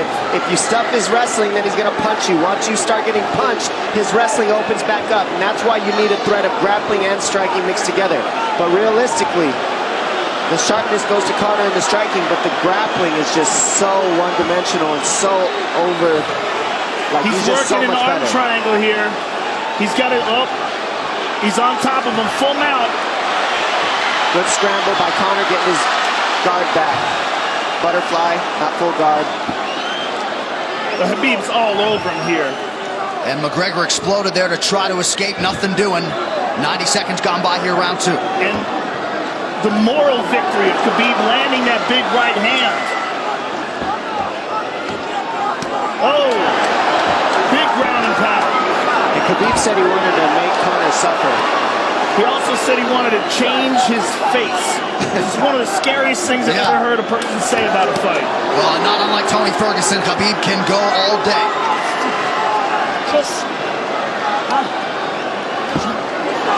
Oh, big right hands landing from Nurmagomedov, who came into this fight unquestionably in the best shape of his life. Conor's talking to him. I can't hear what he's saying, but he's getting tagged. Well, that's Khabib talking, and he's not saying nice things. Oh! Big elbow from Nurmagomedov did not appear to cut McGregor open. The power he generates from this ground and pound is just interesting. I don't understand, because you can hear it landing over and over. It's just ferocious. I mean, he's the best ground and pound artist in the sport. Oh! Conor's getting lit up.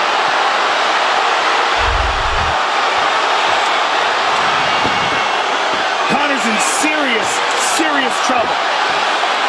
Oh, massive ground strikes here. Herdy watching closely. Khabib is trying to smash his face. McGregor forced to just cover up. How many shots can one man take? 2 minutes to go in the round. And he's trying to wait. He's trying to gas Khabib out because he's taking shots, but they're not the worst shots you could take. He's covered up. It just doesn't look good. I don't think he's trying to gas Khabib out. I think he's getting smashed. I think it's a mixture of everything. I don't think he has a choice here. I don't think he's trying to gas him out. I think he's getting smashed. I I agree, but if you have no choice either. Illegal knee on the ground by Conor. A knee to the head of a downed opponent. Can't interlock the toes in the fence. McGregor got away with that one, still doing it. Herb Dean should be warning him there. He's going for a Kimura here. That is tight. That looks like it's going to get finished here, ladies and gentlemen. That's tight. Good defense. It's like Conor's not even sure. Why isn't he trying to get up? Because he's exhausted and he's getting his face punched in.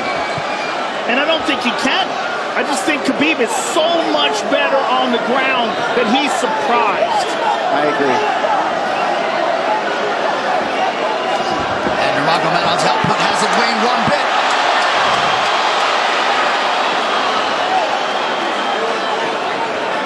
Now remember, we're dealing with the old rules here, so Khabib has to wait until he's fully up to hit him with knees. Crowd goes bananas as McGregor gets upright, but for how long? And he's taking some big, deep breaths.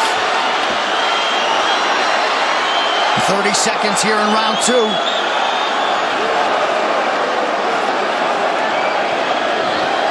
Khabib can keep this pace for 5. And I don't believe Conor has a stoppage win in the UFC after the second round. That is correct.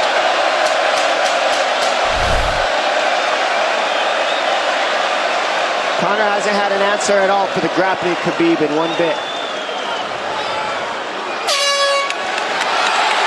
Nurmagomedov with a huge second round, likely a 10-8. It's those low singles coming from halfway across the cage now. Draw him on, Conor. Pop the jab and pull out. Let him fall into the space. Straight over, push there. Do not chase him this round. Draw him on. If you push him back, you can spend the first minute just getting your recovery. Khabib is not even tired here. This is what's terrifying. Look at this right hand. Boom. Clips him on the chin. Drops him. Let's see it again. Winging right hand. And as you said, Dominic Cruz, he was looking for the takedown, and that's why he got hit by the right hand. It takes you back to Crow Cop versus Kevin Randleman. Same sort of situation. You gotta respect the takedown, especially when you don't get up. Round 3 brought to you by P3, the official protein snack of UFC. John Kavanagh not wanting McGregor to chase. We'll see if he can oblige. Kavanagh said pressure to get your air back. You can get a little air if you pressure in the beginning. And now Khabib's tired too, don't forget that. The striking, he's full of blood. They both are. Perhaps McGregor sensing that now. McGregor looking for that big left hand. Khabib used tons of energy on that ground and pound, Joe. Tons. That was a crazy pace, that last round. Well, we did see him slow down considerably against Al Iaquinta in the later rounds. And now you're seeing Conor go at the body. That's the same thing he did to Mendez. He waited 2 rounds and started teeping at the body. And then starts going up high. There it is. There's the teeps to the body. He's just trying to take their out of Khabib, letting Khabib wrestle himself out. Because you gotta, it can go both ways. Well, you hate to read too much into the body language, but this is as fatigued as I've seen Khabib Nurmagomedov in that octagon. I don't know if he looks fatigued to me.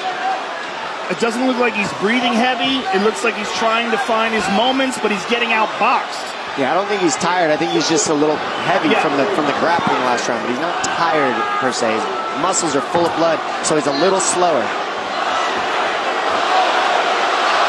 And that's where Conor can use his left. There's a shot. And that's what his coaches, that's what they were talking about. He stuffed that one. Oh, elbow by Conor. That's what Kavanagh was talking about. Said the first couple shots are going to come heavy. Later, they won't be so heavy. Big right hand by Khabib. Just over 3 minutes here in this 3rd round. Level change from Khabib. He stuffs that as well. Look at this. This is where it's getting interesting. Now, the real question is, how much endurance does Conor have now? How much has he worked on his conditioning?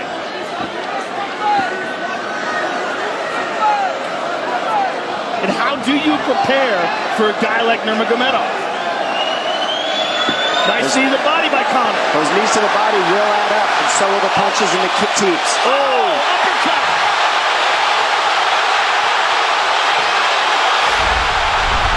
McGregor feints. These guys are staring each other in the face right at time, no range at all. They're just sitting there punching, exchanging. McGregor continues to bank that body work.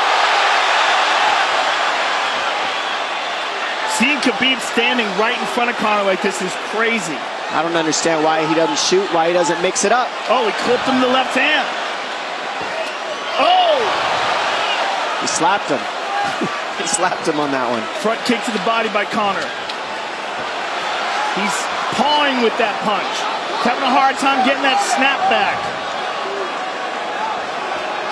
And Khabib standing right in front of perhaps the best striker in UFC history. McGregor to the body again. Good left hand to the body there by Conor.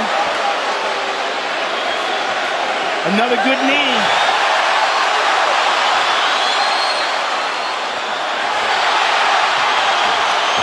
Khabib to the body. He doesn't seem to fear the power coming back from McGregor as yet.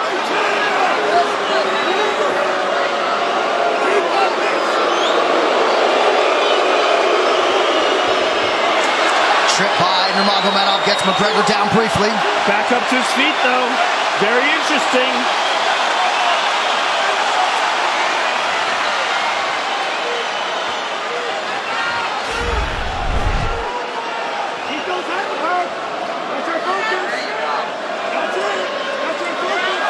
Slight edge in terms of the significant strikes in round 3 for Conor. Less than a minute to go in the round.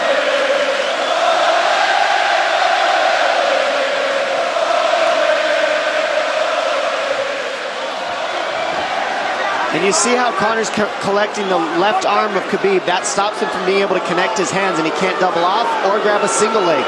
If you can't lock your hands together, you can't finish a takedown. So Conor's leaning against the fence and just controlling one arm. So what does Khabib do to counter that? You got to try to get a single leg the best you can, because you can't get a double as long as Conor's controlling your wrist. Here's grabbing the glove there. You can't clasp your hands together. The only thing you can do is keep the pressure like he's doing so you're not getting picked apart. But you got see, he's got his glove. He's got his glove underneath it. Keep fighting. Keep fighting. So he's just holding it so he can't complete the takedown. Stop. 15 minutes in the books. We head to the championship rounds. Grabbing. What did Khabib just say to him? Couldn't understand it. Here. No, too much work. Okay. Here.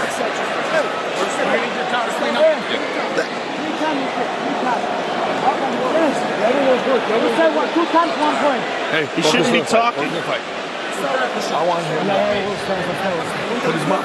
Yes, he's got it. Give me a little bit more push.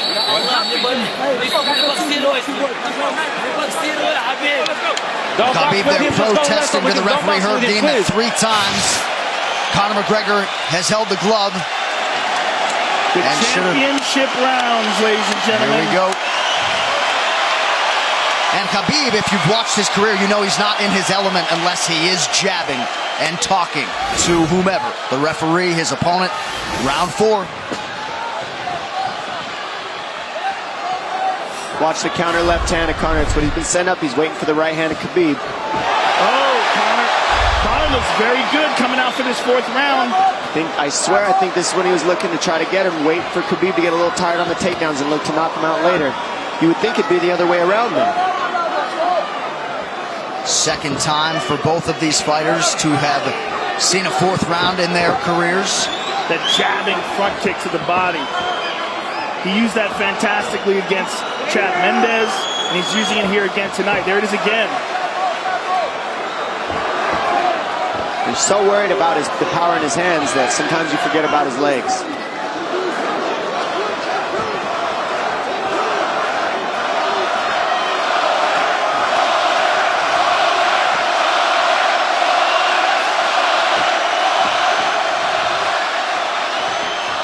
Good entry by Nurmagomedov. McGregor trying to use the fence to his advantage. And he gets tripped right down. Too good.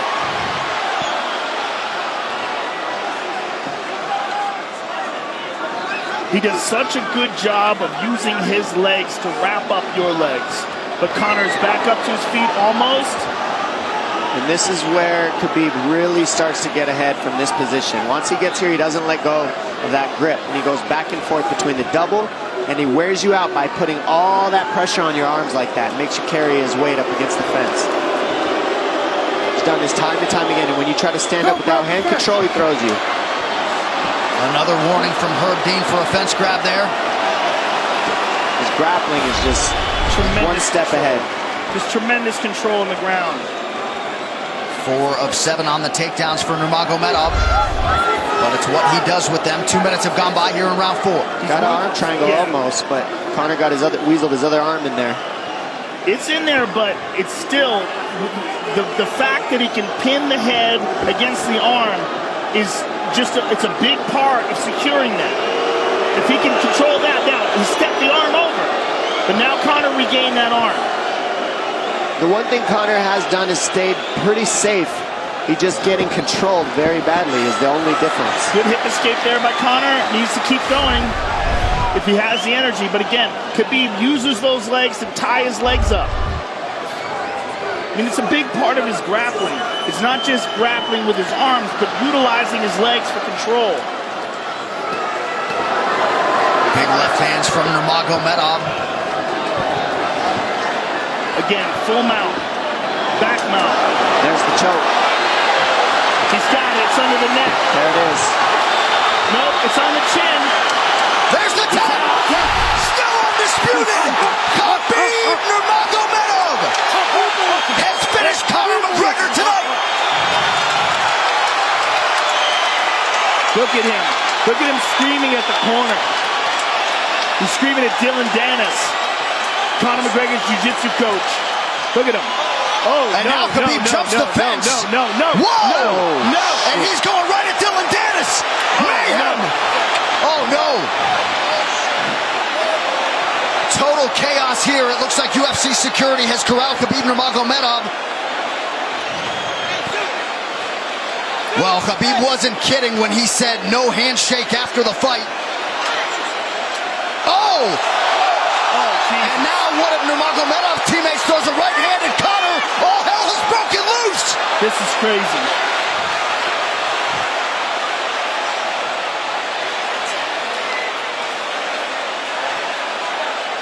And this is not...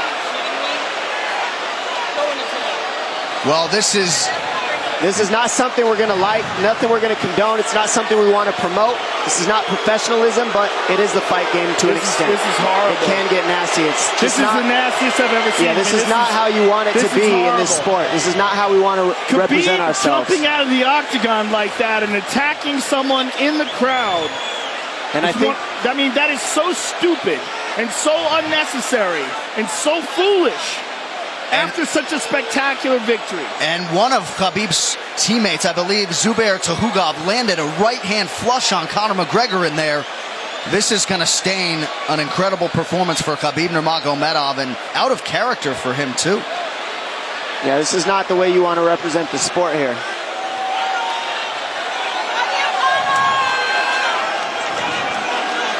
Well, Conor McGregor showed you the championship heart tonight. He had a few moments in the middle of this fight, but as many expected, Khabib Nurmagomedov, once again, for all his contemporaries, just too much. Too much on the ground. Had the striking going tonight. But I feel like this entire event has been marred by him jumping out of the octagon and attacking Dylan Dennis like that. And it's just the whole thing is so foolish. Well, it just ruins everything in it. And then his teammates jumping into the octagon, punching Conor McGregor. I mean, this is just crazy. It's a habit. And I think they connected pretty heavy on Conor. Yes. They hit him from right behind. in front of us. Dana White in there trying to restore order. And Conor wasn't participating in this, by the way. They jumped him when he was just recovering from getting beaten.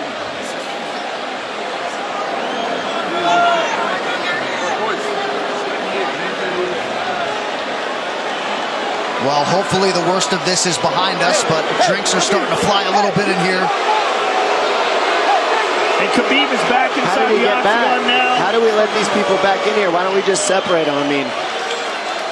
Well, I don't know if there's enough security in the world, because more people who are in dispute here are moving towards the cage, and I don't know if there's enough security to get them out of there.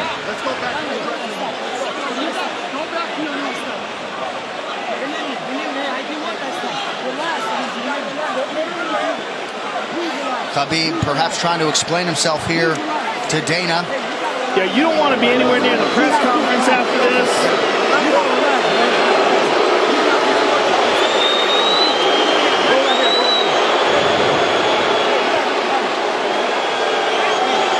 Daniel Cormier in there now, supporting his teammate Khabib Nurmagomedov, Luke Rockhold as well.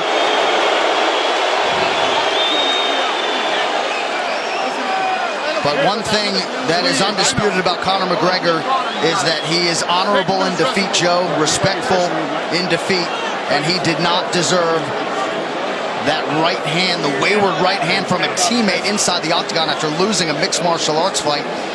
No, that was disgusting. It was two things disgusting. Khabib jumping out of the octagon and attacking Dylan Dennis was foolish. But Khabib's friends jumping into the octagon and attacking Conor, who had no idea that they were there, just jumped on him, was completely cowardly. And just, I know they're friends with him and they got caught up in the moment, but it's so unnecessary, so terrible for the sport, and ruins this moment, which is an incredible moment for Khabib. And we have to get back to it, to that end. This replay brought to you by Nemiroff, bold character since 1872. Well, let's take a look at it here. This is the end of the fight. Khabib takes Conor down. Again, ties up his legs, gets his back, drags him to the ground.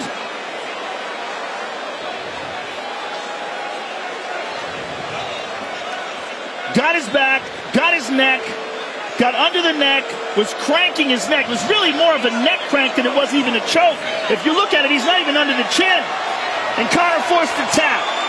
And Khabib's still furious. Even after Conor taps, Khabib's getting up. He screams at him.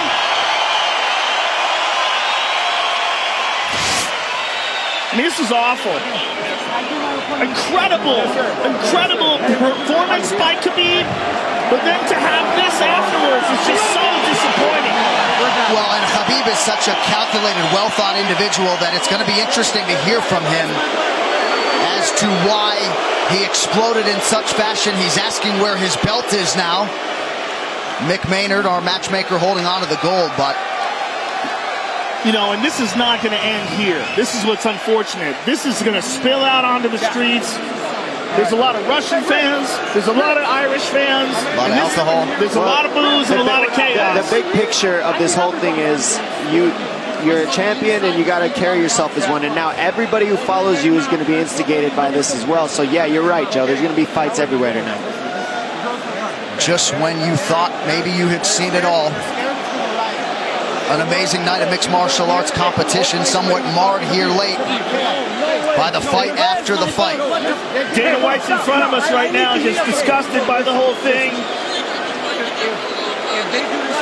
Saying that Khabib probably won't be fighting again for a long time, and maybe not Conor either. Well, Conor didn't do anything. I mean, Conor lost, but he stayed there and he got attacked. True. Khabib jumped out of the octagon, attacked Dylan Dennis. His friends jumped into the octagon and attacked Conor. Conor didn't even retaliate. I mean, he got jumped. Yeah, that's what it amounts to. What's crazy is Khabib doing that. He's going to get fined. He's likely going to get suspended. This is awful. It's just not a pretty way to become champion, in my opinion. It's not how I would want it. And just, I can't overstate how out of character it is for the eternally composed Khabib Nurmagomedov, sure. Well, he's a respectful man, and when he's disrespected, he takes it extremely personally. He doesn't think this is just a game. This isn't fun. It's not promotion. For him, this is deeply, deeply personal. It's rooted. It went all the way to families for these two gentlemen, so it's a big deal for both of them. Here's what's going to happen. What's going to happen is, this is what I believe. If I put this belt on you, everybody's going to start throwing shit into the octagon. Are you ready for this? Not other people might get hurt.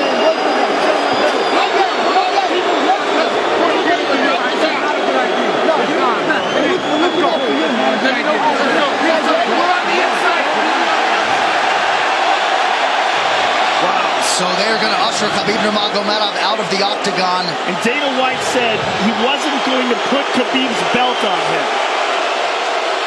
This is crazy. This is absolutely the craziest moment I've ever seen in all my years of calling fights. It was already the biggest fight of all time, and now it's spilled out into something completely different. It's awful because it's such a black eye on the sport. You know, I mean, it was a great night. It was a spectacular victory for Khabib. And to have all this play out like that is so incredibly disappointed. So incredibly disappointing. And Nurmagomedov seemed hell-bent on getting that belt inside the octagon, but they will usher him out. He will not talk to Joe Rogan. We will... I mean, they're throwing things at him. He's going to experience hate like he's never experienced in his entire career. If he thought he experienced hate before this is going to be on a whole nother level. All right, the official decision brought to you by Metro PCS, now Metro by T-Mobile. Discover the smarter way to get unlimited and see what's new on October 8th. One final time tonight. Here is Bruce Buffer. Ladies and gentlemen, referee Herb Dean has called a stop to this contest at 3 minutes, 3 seconds of the 4th round. Declaring the winner by submission due to a rear naked choke, and still the undisputed UFC lightweight champion of the world, Khabib the Eagle Nurmagomedov.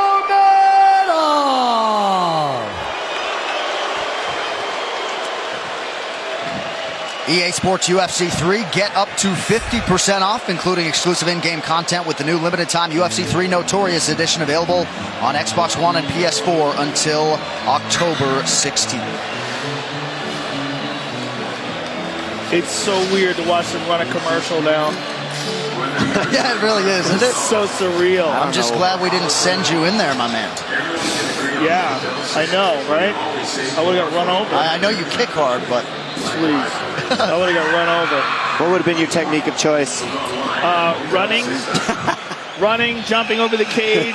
I mean, I would have tried to talk some sense into Khabib. I wish someone had grabbed him and said, don't do this.